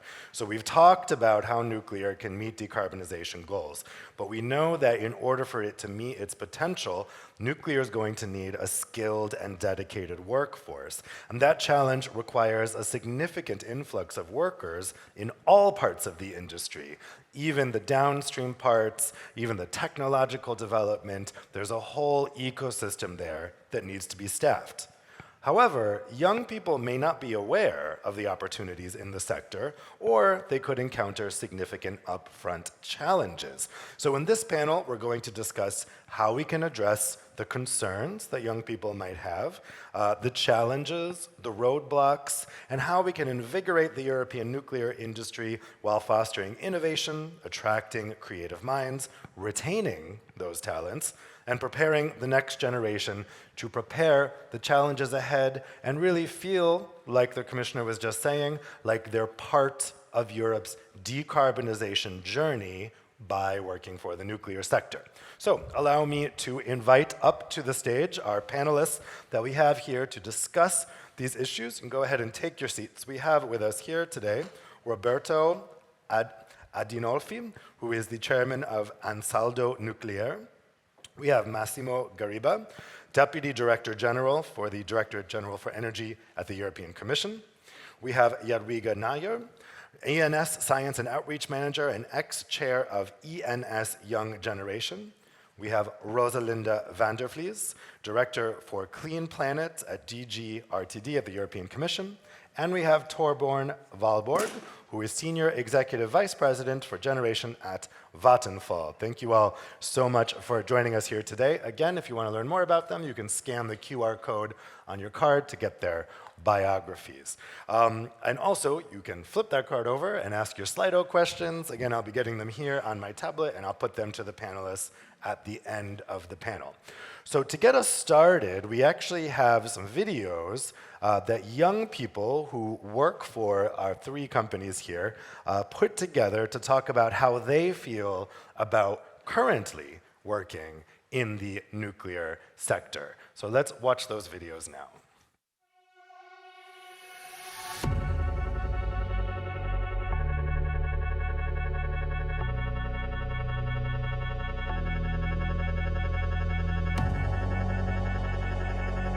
Bienvenue dans les Ardennes, à la centrale nucléaire de Chaux. Moi, c'est Baptiste et vous allez me suivre dans mon quotidien d'opérateur pilote. Nous sommes en salle de commande, c'est ici que j'exerce mon métier. C'est également depuis cette salle que les opérateurs pilotent le réacteur et la turbine. Mon rôle en tant qu'opérateur pilote est de surveiller le travail des opérateurs. Piloter une centrale nucléaire, vous vous en doutez, c'est une grande responsabilité qui nécessite beaucoup de rigueur et de précision. C'est pourquoi, tout au long de l'année, on s'entraîne au simulateur, qui est la réplique exacte de la salle de commande. Si toi aussi tu veux exercer un métier qui compte et qui a du sens, rejoins-nous.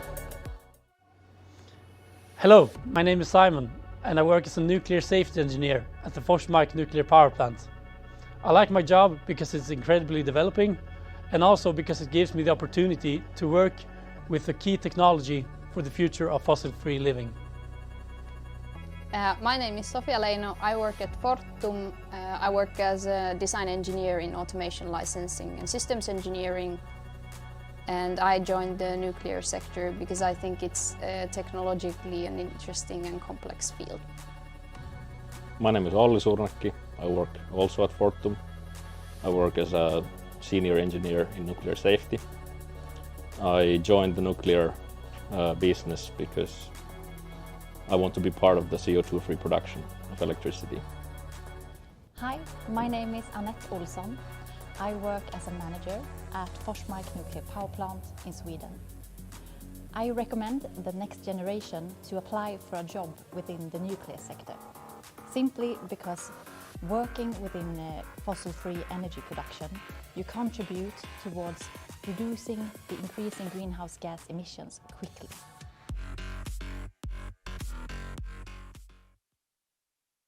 Inspiring words there from people currently working in the sector, so we can talk about how their enthusiasm right there. How do you maintain that enthusiasm? How do you make sure you keep great skilled people like that in the sector? And then also, how do you inspire new people to go in? So Jadwiga, let's start with a question for you.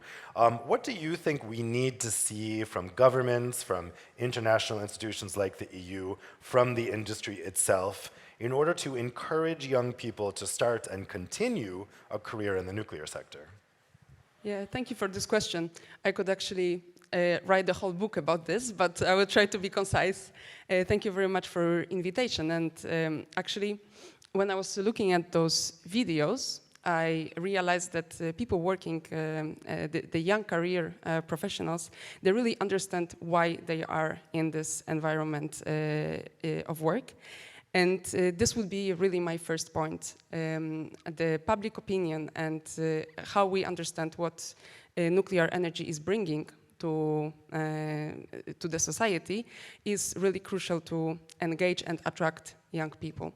So public opinion and the reputation of sector would be the first point in this attractivity for young people.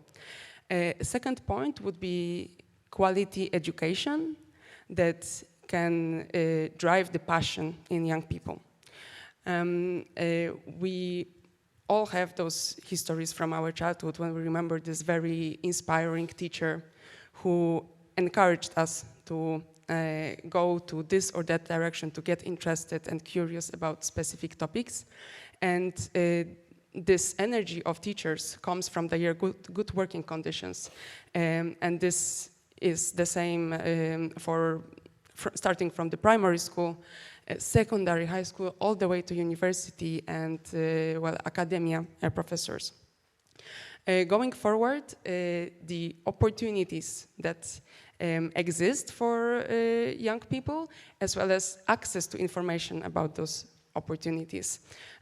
So thinking here about opportunities to find out about nuclear in the school environment, different dissemination projects, university environment where participating in different professional development projects can make people more curious and more focused on the nuclear sector, as well as finally going to the early career space, where different projects that are available for early career just after starting their work can make them really loyal with the sector.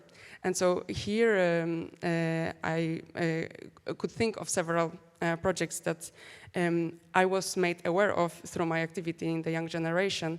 One of them is actually I saw it on the video as well, the Nuclear Heroes t-shirt, Nordic Nuclear Trainee Program, that is very famous among my colleagues, especially from the Nordic countries, as well as immersion programs that are led in the French industry, where young professionals can participate in activities of power plants working or in construction to really have this field work before they can do professionally and with passion the desk work.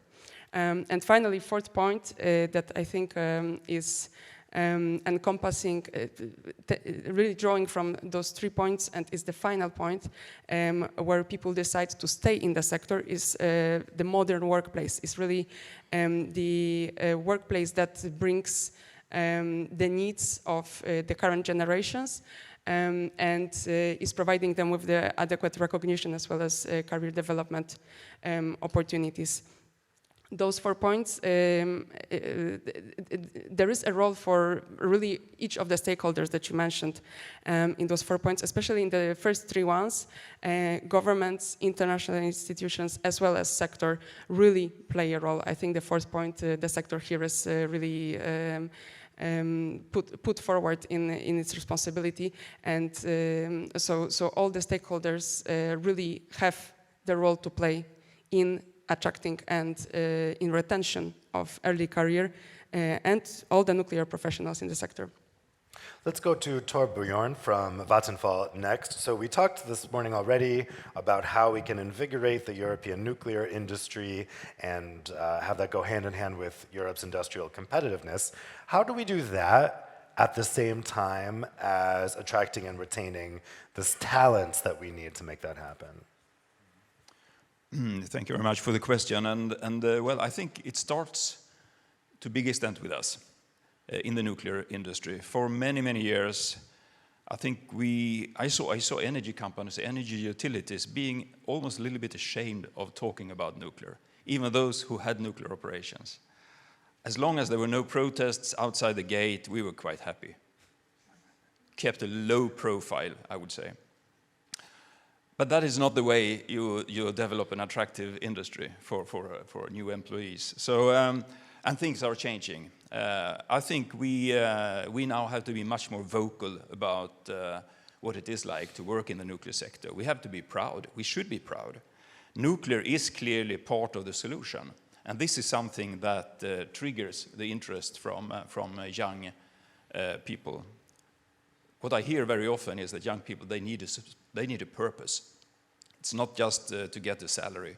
They need a purpose. And I say, I mean, if you want to save the world, come working with us. Of course, you can become an activist or something else, but if you really want to save the world, come to us and work for us in the nuclear sector.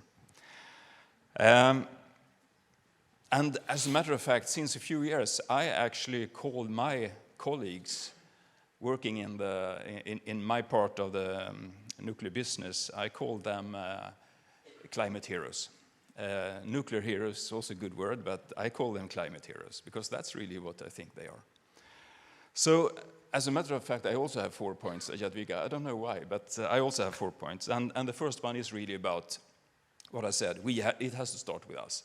We have to be more vocal about what it is to work in the nuclear sector. We have to be proud, and we have to show it. We have the lowest life cycle CO2 footprint among all energy sources. Very few people know about that. We have to be more vocal about it. Second point is about nuclear has to be accepted and fully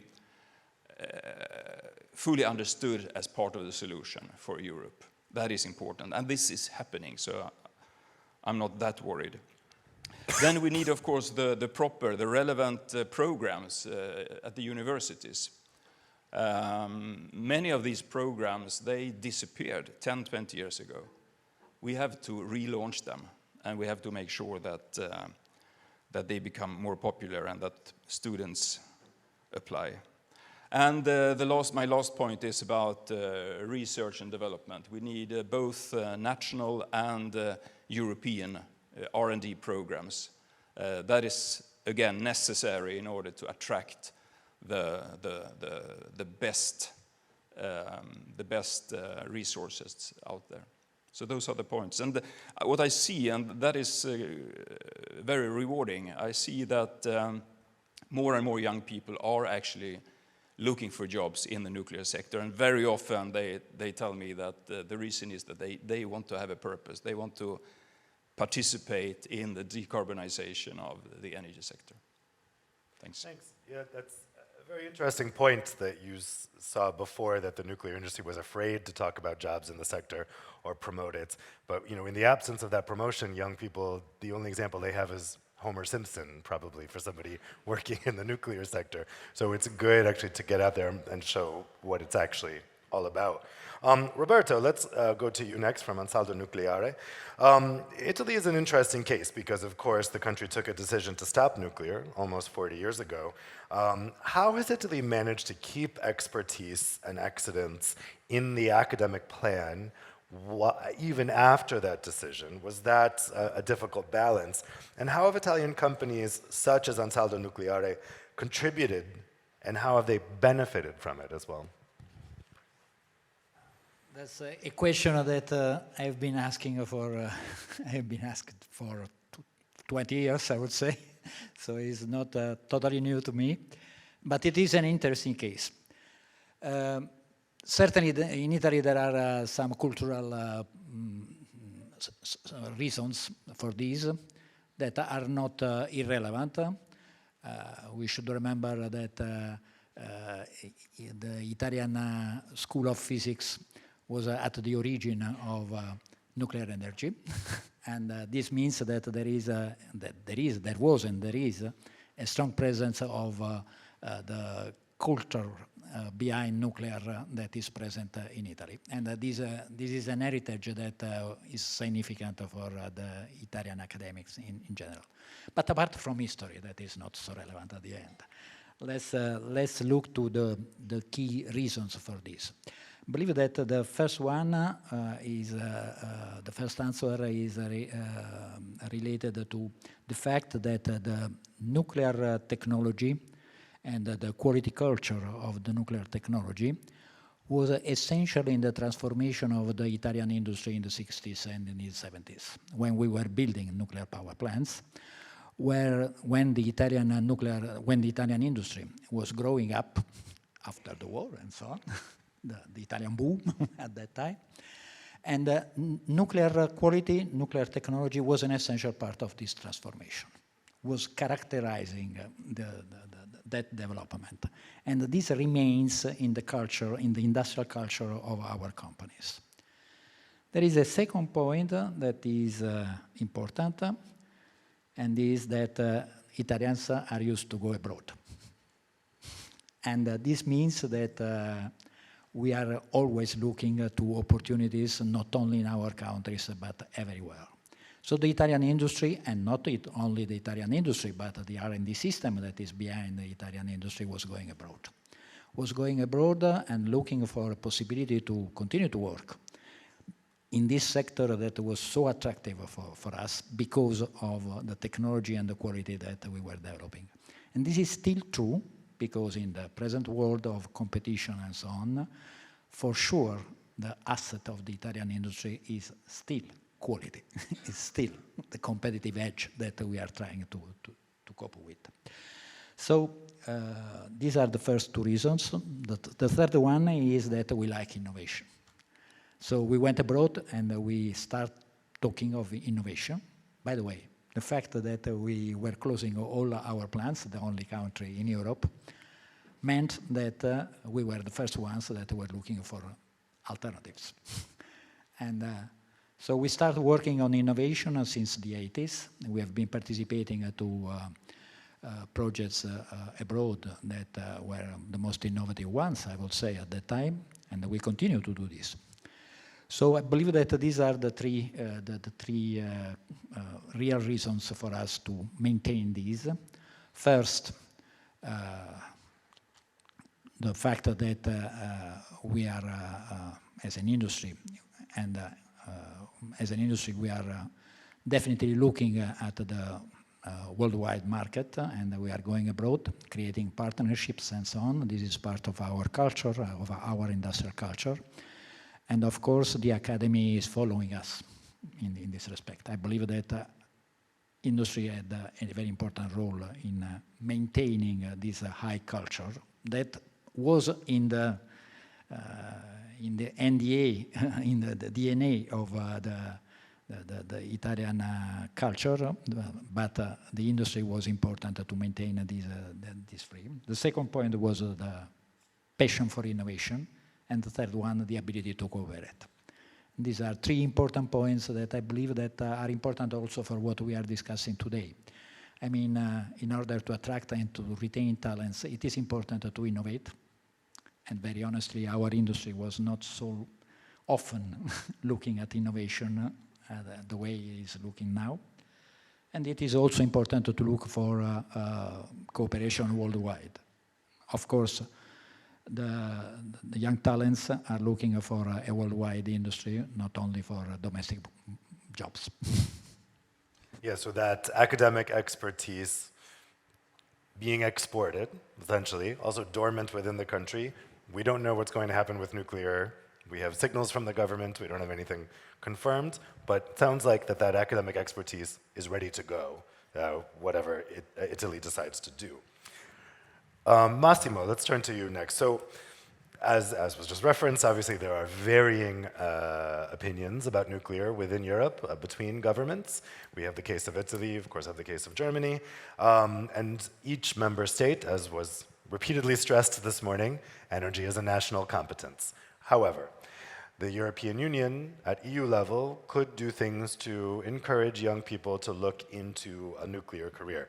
So what could the Commission do to help encourage skills and competences in this area on the European level, to help encourage developing a skilled and dedicated workforce for those countries who do choose nuclear in a way that doesn't interfere with energy being a national competence and also education being a national competence? Well, first of all, good afternoon. It's after 12. And thank you very much for the invitation. I think that, you heard Commissioner Breton that made a very, in my view, very lucid elaboration of what is happening. I think that we have a situation where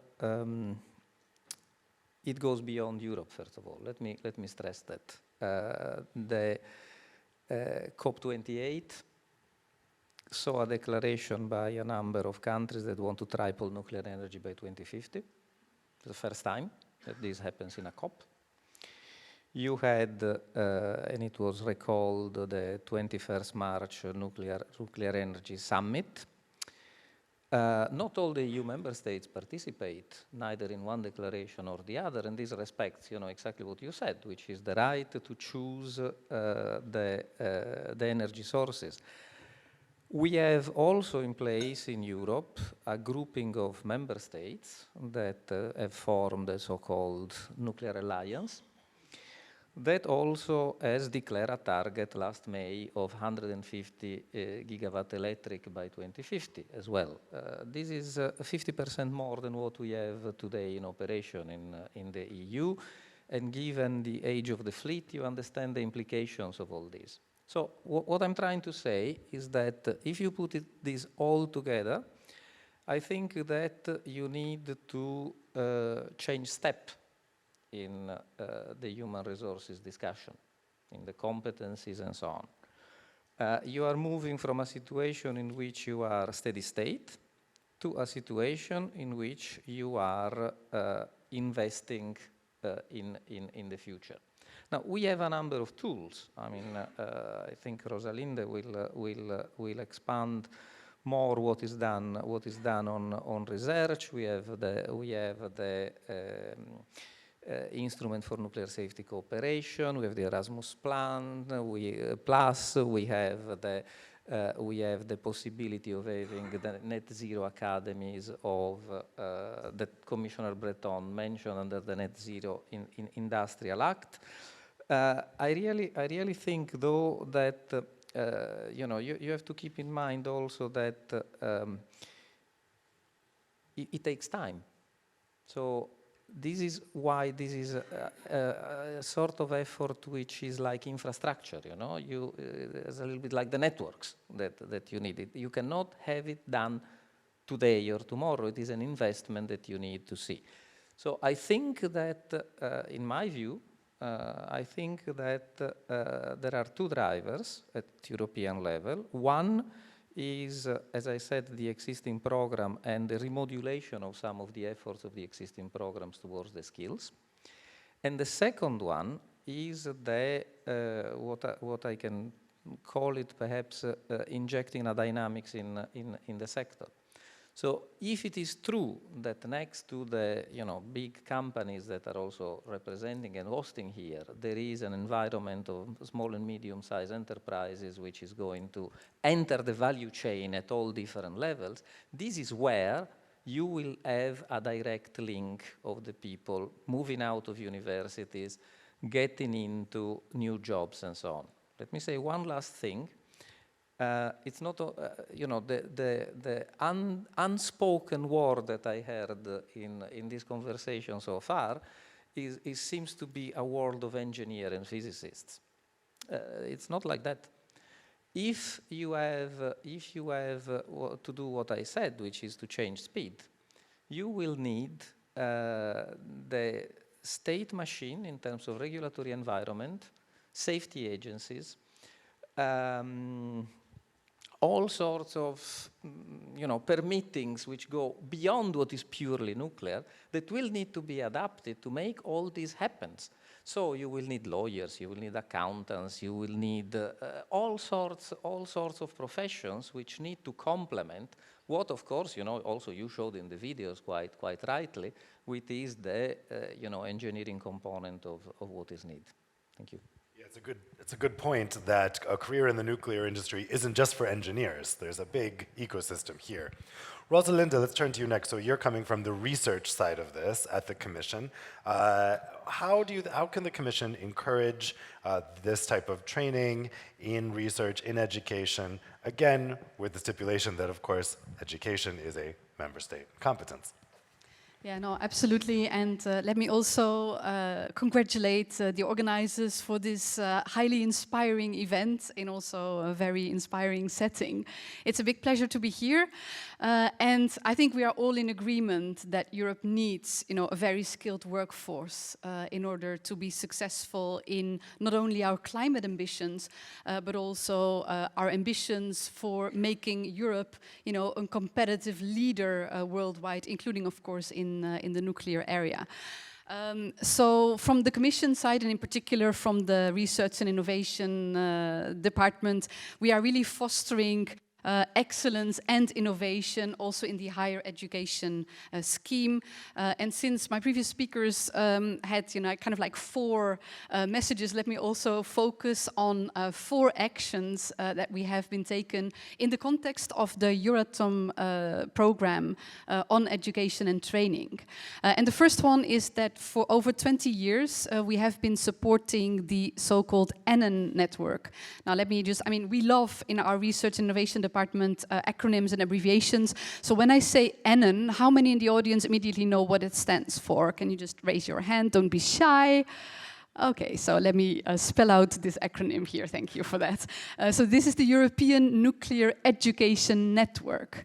And this European Nuclear Education Network has been training over thousands of students at different levels, postgrad trainees across Europe. And in this network, there are over 80 universities that are connected there, offering nuclear training courses, and also supporting the mobility of the nuclear students across Europe, including also Switzerland and UK.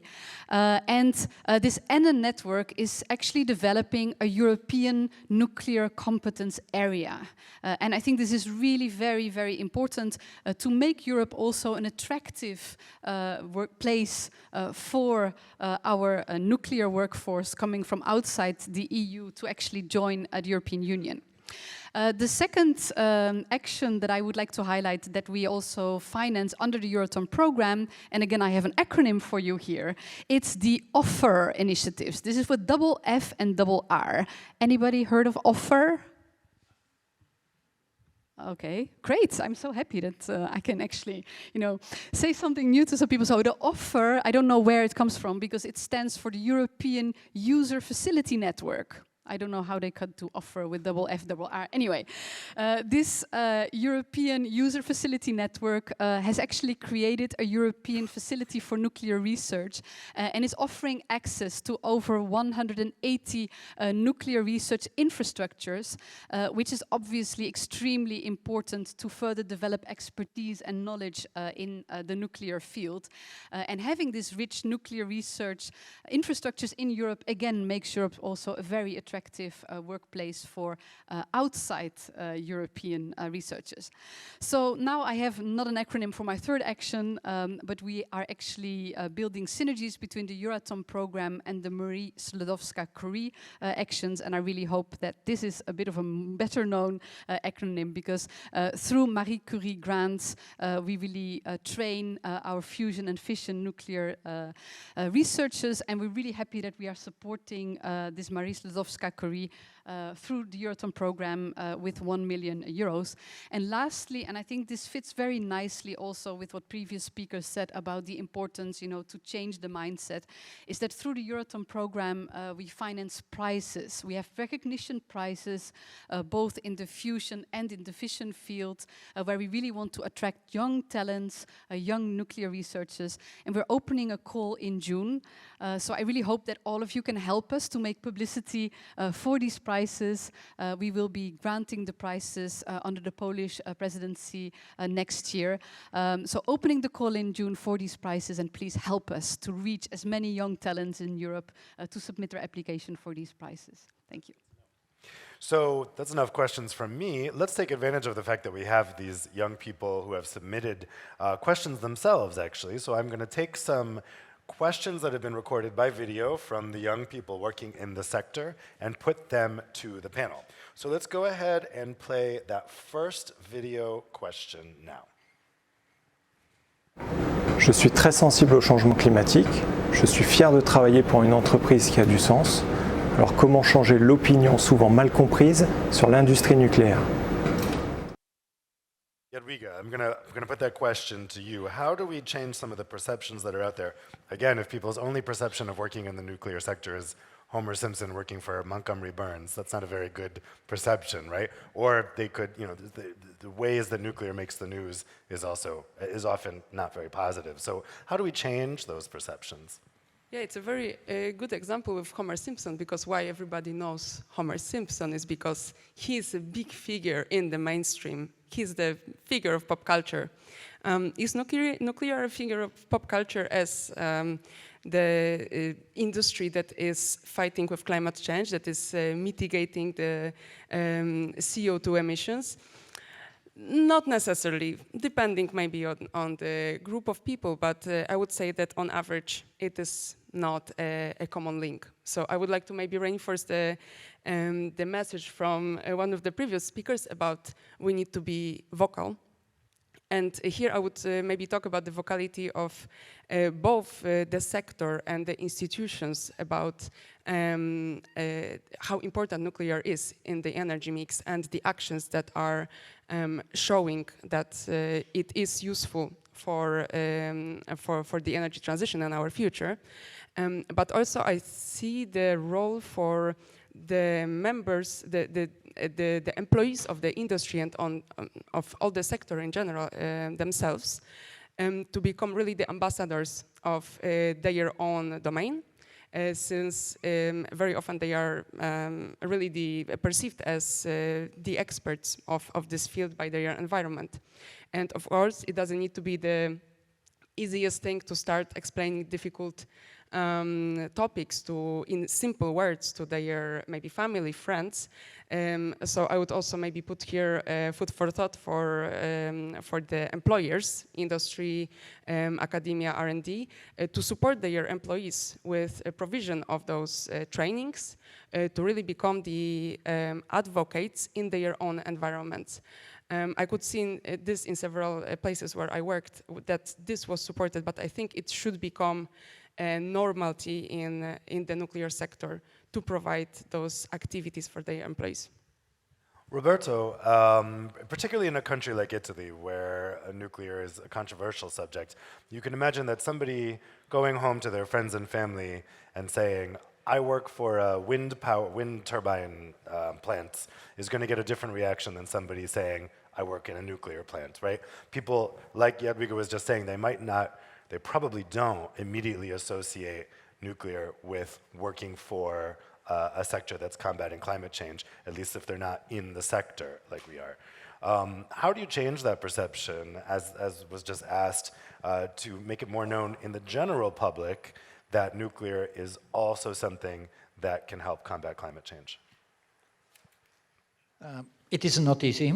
It is not easy because, just to be pragmatic, the nuclear was out of the debate in Italy for 20 years. I mean, press is not interested in nuclear. So at the end, the opinion is an opinion that is coming out of other channels that are the negative effects of the accidents and so on. So there is no debate, there was no debate. But I believe that there are 2 points that are important and that are relevant for what we are doing today, not only in Italy, but I would say everywhere. There are 2 points. The first point that I have in mind is the safety culture of nuclear. That is something that is appreciated even in Italy, I would say. The second one is the transparency of the sector. These are the 2 assets that, in general, the nuclear industry can play, and can play well in order to have a dialogue and a positive dialogue. There is a third one that perhaps we learn very well in Italy and that I can contribute to a reflection for others. That is, we need to be humble as well. I mean, there are a lot of concerns that are not scientifically based or technically based on nuclear.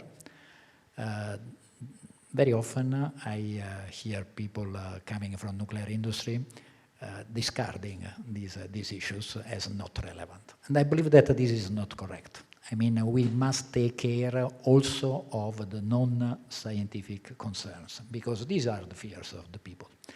This means that we need to be humble, to go for a dialogue, to listen and to provide answers based on safety and transparency. But the first point is to be humble and to accept a dialogue at this level that is not so easy for a community like our community.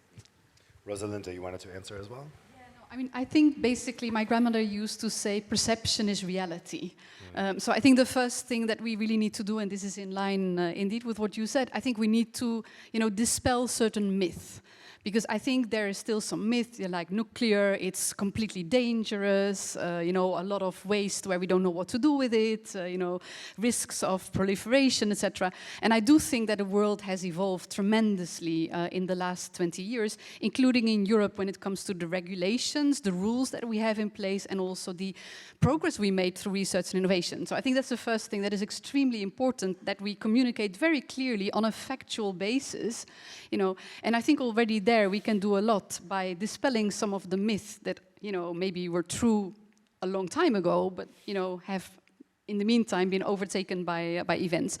The second thing that I think is extremely important, and it was the videos that were showing, like young people working in the nuclear sector. We also, from the Commission side, we launched a social media campaign where we had young talents, explaining what they were doing in the nuclear sector and why they were doing it. And that I think also helps, because then young people can say, oh, but this person, this is a person that just looks like me and is actually, working in this nuclear sector. So I think that's the second thing that is extremely powerful, and I really hope that these videos, you will also put them online, because I think that is really very, very good.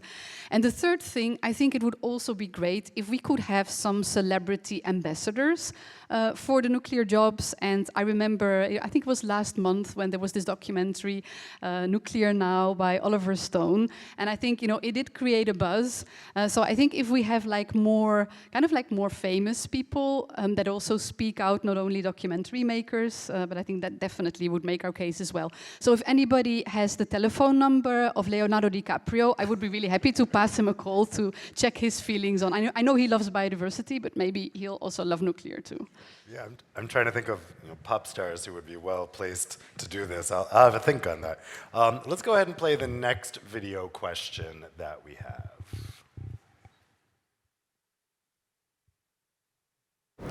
Que peut faire l'Union européenne pour favoriser l'échange de compétences au sein de l'Union européenne?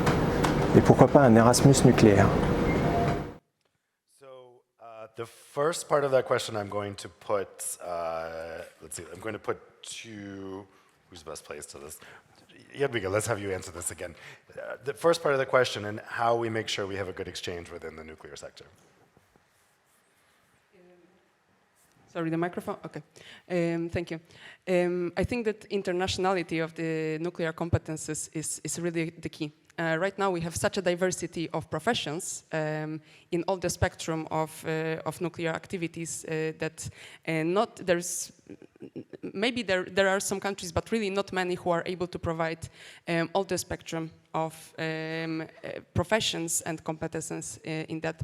So I really think that internationality and mobility of young people in here should be very strongly supported.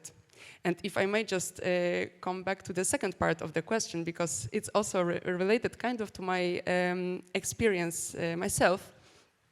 What is non-nuclear Erasmus? There is nuclear Erasmus. There are many programs that serve as Erasmus that students know, going for 1 semester, 2 semesters somewhere with cultural exchange and having some new courses. This exists. What is the problem is the access to information. Do people know about this, and do they know how and where can they find the information and apply? I think this is what should be really our focus in here, because there are so many opportunities that do not maybe find the most adapted talent because people don't know about this. Yeah, Rosalinda, is it a question of branding that, you know, we have the programs there, but it's not branded as nuclear Erasmus, so maybe people aren't aware? I mean, I think in general, and I fully agree that, you know, we can do a much better job in, you know, external communication and really also reaching the right audiences. And it's absolutely true. There is already a lot that is available in Europe. I also think that, you know, in many, like in many other cases, we are really a front runner in Europe and also a very attractive place to develop competences and skills.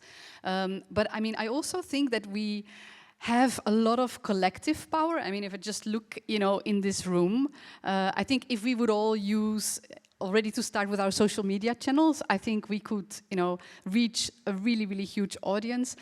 So maybe we could, you know, somehow decide that as a follow-up to this session today, you know, we would all pass particular messages, make publicity for opportunities that we have in terms of education and training on nuclear inside European Union. I don't want to give you homework here, Dave, but I mean, I'm sure that, you know, you have some key takeaways from this session. And I really believe we are still having some, you know, missed opportunities, or let's just put it positively, that we have a great potential collectively to make publicity for what we already have.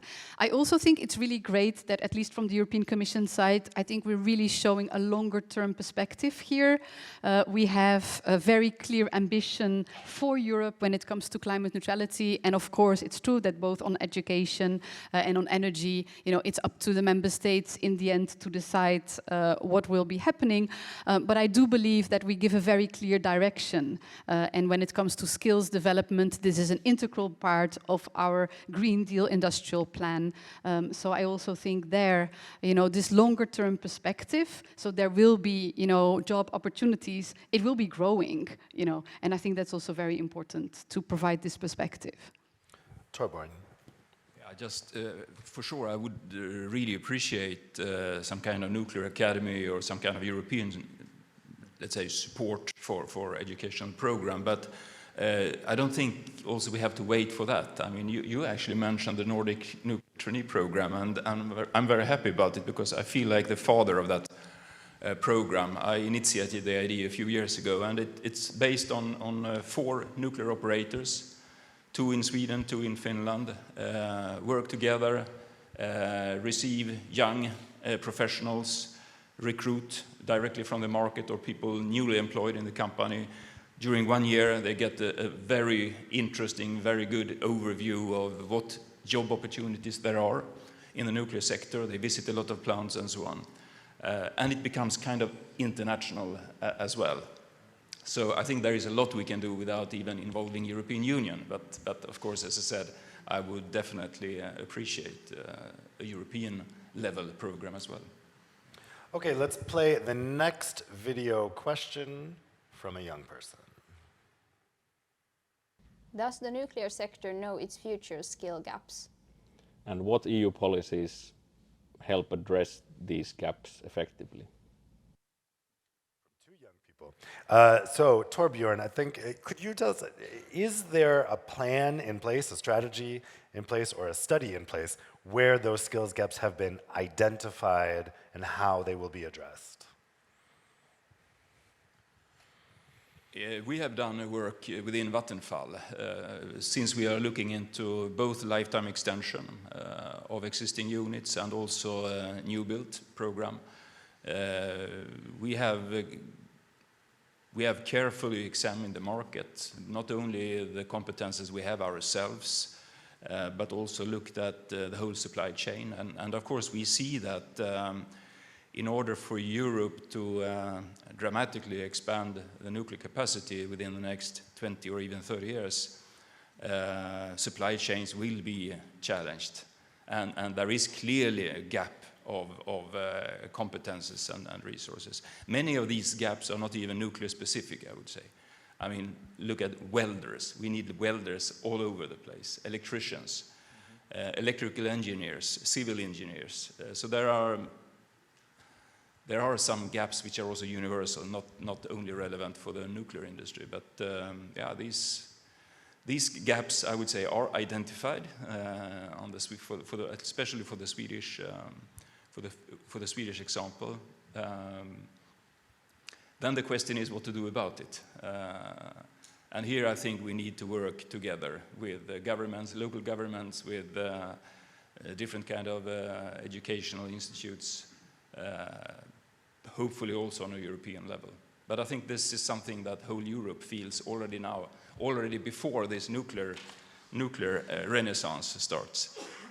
Massimo, has the Commission examined this skills gap specifically for the nuclear sector, or are there more general examinations of the skill gap for the energy sector as a whole? Well, first of all, you know, I'm very much in line with what you say. I think the link between higher education and an industry is fundamental for ensuring the smooth transition. Second, I'm aware that there are studies at national levels. For example, in France, the GFEN assessed 100,000 jobs needed over the next 10 years in the French nuclear industry, and other member states are doing the same. We are doing at Commission level, I think we are doing basically two things. One is done by the Joint Research Center, which is a European Human Resources Observatory on nuclear matters, ENRON, where indeed, you know, I mean, already from a number of years, it's been evident, for example, you know, the average age in the industry is pretty high, eh? So this is why you need I'm a testimony of that, even though I'm not industry. You really need to move. We are also looking at it. We have launched a so-called ecosystem study, which is actually going to look comprehensively at all the needs. I also want to spend a word, if you allow me, on the SMR Alliance, because I think that this is another place by its very nature, you know. The nature of the Industrial Alliance is a place where you bring together all the stakeholders which are involved into a subject, in this case, small modular reactors.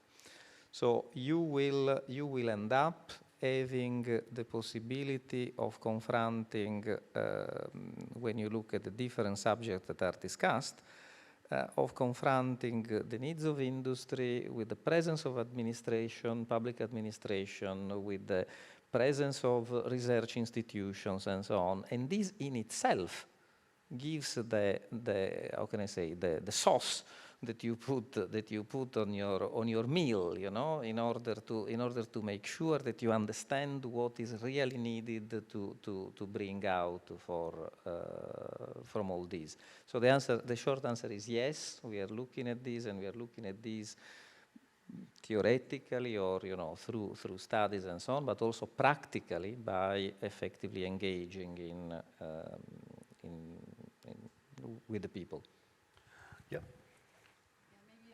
I just want to come in here because I do think it's extremely important that we harness basically the strength of what we have nationally at the European Union by connecting the dots. And we mentioned before that maybe a lot of things are going on, but there's not a general awareness of what is going on. So I do think that it is really important in moving forward that we basically reap the benefits of being in this European Union by collaborating, by connecting the dots from education systems that exist, for instance, in the Nordic countries, to connecting them to other education systems that exist elsewhere in the European Union. And I do believe that the development of academies under the Net Zero Industry Act is a very powerful tool to actually connect the dots of what we already have in the European Union. And from there, we can then more easily see also what still is missing there. So a call for joining forces in a European project, in this particular case, in the skills academies under the Net Zero Industry Act. And the second point I wanted to mention very briefly, and this is in the context of the SMR Industrial Alliance. So in the next few days, we will be publishing a call for proposals of 1.5 million euros for a coordination and support action on nuclear skills development for Europe. And the aim is really here to support the skills leg or the skills pillar of this alliance. So again, David, if you allow me a bit of publicity there, stay tuned. We will be publishing this call in the coming days. And of course, we would invite interested colleagues to check it out and potentially join that call. Thank you. Lots of exciting things happening. A number of you have brought up the international nature of this career. And I wonder if I could ask you then about competitiveness vis-a-vis Europe and its relation to the rest of the world. Is there a risk that the best talent that we have here is pulled away to other areas of the globe? We know that, I mentioned before with the US IRA, there is concern that businesses will be lured over to the US with cash, but also people might be lured over for higher salaries. Roberto, you might be a good person to ask this because, as you mentioned, a lot of the Italian expertise is now being exported, but I'm sure they're attracted to go to other areas of the globe, not just within Europe. How does Europe compare to other areas of the globe in terms of working in the nuclear sector? And how do we make sure that the best talent stays in Europe and we don't have a brain drain? Certainly, yes, there is a large number of Italian nuclear engineers in the world. I am always surprised to find colleagues everywhere where I go. And this is the natural result of what we were commenting before. Is it possible to retain these talents in Europe, and in Italy in particular? Yes, it is. It depends, strongly depends from the perspective, let's say, and from the continuity of the policies. This is the essential point, in my opinion, to retain the talents. There is a need to maintain a confidence of the people about the continuity of the policies. This was not happening, certainly not in my country, of course, but at a certain extent in Europe in general. I mean, the fact that there were negative opinions going on in many European countries in the last period was affecting the perspective of this. So stability of the policies is essential in this respect, and I believe that Europe and the Commission first, all the European institutions have a strong role in giving this sense of continuity, especially in a new labor market as the European labor market of today, where our young talents are not looking to their domestic countries only, but are looking to a broader market in Europe. So I believe that this is the first goal, and I believe that here our colleagues from Europe have a large role to play. Of course, this means also that there should be a consensus at a political level in many countries, and we have to work on this, starting from my country. Riga, how do you think Europe compares as an attractive destination for talent versus other parts of the world, particularly the US? I think what is strong in Europe is that we have many countries, but we are a very strong network as well. So what Europe can offer, because of course early career young professional students, they are mobile people. They like traveling, they like experiencing new things. The opportunity that it gives is to expose them to enough employers, companies, facilities, so that they can find specifically the role that is really well aligned with their ambitions and their skills, the nature of their ambitions. And for this reason, it is really essential to support all the mobility programs and to continue with them, since they are our chance to really retain young people in scope of the European continent. So we have time for one question from the audience before we wrap up this panel. Torbjorn, I'm going to put it to you. This question is from Karl de Koning. Reports indicate that the level of education is dropping in many European countries. Does the panel see this as a risk vis-à-vis what is needed for our nuclear future? And should education play a role in tackling anti-nuclear sentiments? I think that last question is particularly interesting because I can imagine that some parents might be uncomfortable if education systems were really pushing nuclear. How do you get that balance right to make sure that people are aware of the opportunities while also navigating the sensitivities of this area? I think it probably differs a lot between different countries. I think in Sweden, the issue of nuclear, I mean, it's getting less and less sensitive. So I'm not that worried. And those who are sensitive, they are more or less at my age or even older. So it's also a generation problem to some extent. Among young people, I don't see that hesitation any longer. Yeah. The question about if education level is going down, I mean, it is also a misperception that you have to be a nuclear engineer to work at a nuclear power plant, right? Yes, we need some nuclear engineers, definitely, and some really high-level educated people. But most of the positions at the nuclear power plant, we actually made an inventory some time ago, and we saw that we have somewhere between 60 and 70 different kind of jobs, different positions in a nuclear power plant. And very few of them actually require some nuclear specific education. So I'm not that concerned about it. But of course, if it would continue to drop, then maybe that would be an issue. But at the moment, I mean, I would say the short answer is I'm not that concerned. Rosalind, I'll put the question to you as well on a European level. Yeah, no, I mean, I think it will be extremely important, as we discussed before, to really communicate, dispel myth, because I really believe that is very important. And I also think there may be differences between generations, differences between EU countries. But just for the fun of it, before coming here, I used ChatGPT, and I asked ChatGPT basically to say something about nuclear skills. And the response I got was, nuclear skills handle with care.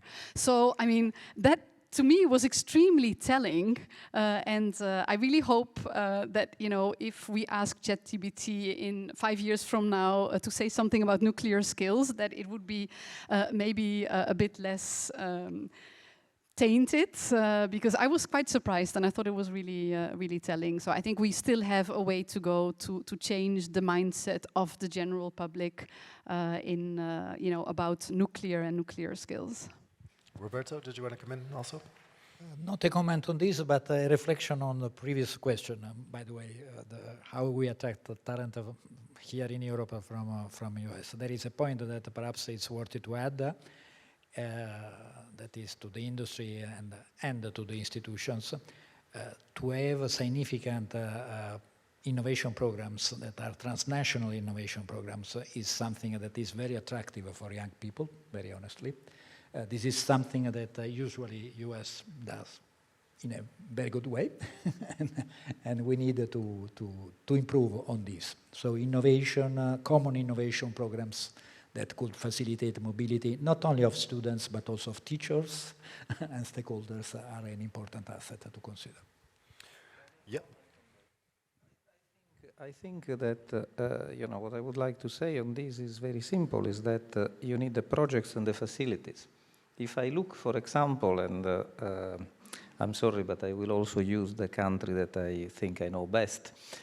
Example, if I look at the number of young Italian engineers that are involved in fusion, where in Europe we are building the largest facility in the world, in ITER, I can tell you that it's obvious that there is a power of attraction of an environment which is technologically advanced, which is international by nature, and that creates the possibility of, in the future, perhaps moving to completely different environments. If you look at what is happening in fusion with all the startups and the buzz that there is around that, obviously this is something which is moving out of the public sector and entering a completely new dynamic in the private sector. So you really need this sort of environment in order to pull the people there.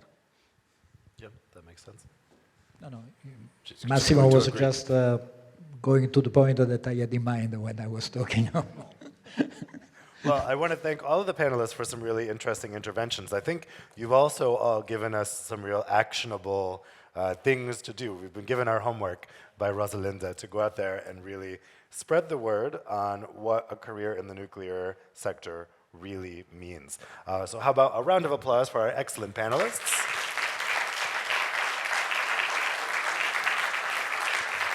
So that wraps up our event. I think this has been a really interesting morning. We've heard not only the needs for the nuclear sector in order to play its part in the decarbonization of the European Union, but also what we need in terms of skills.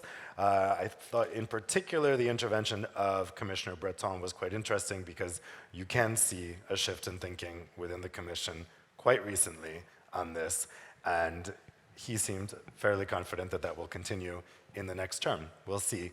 Lots to watch in this space, for sure.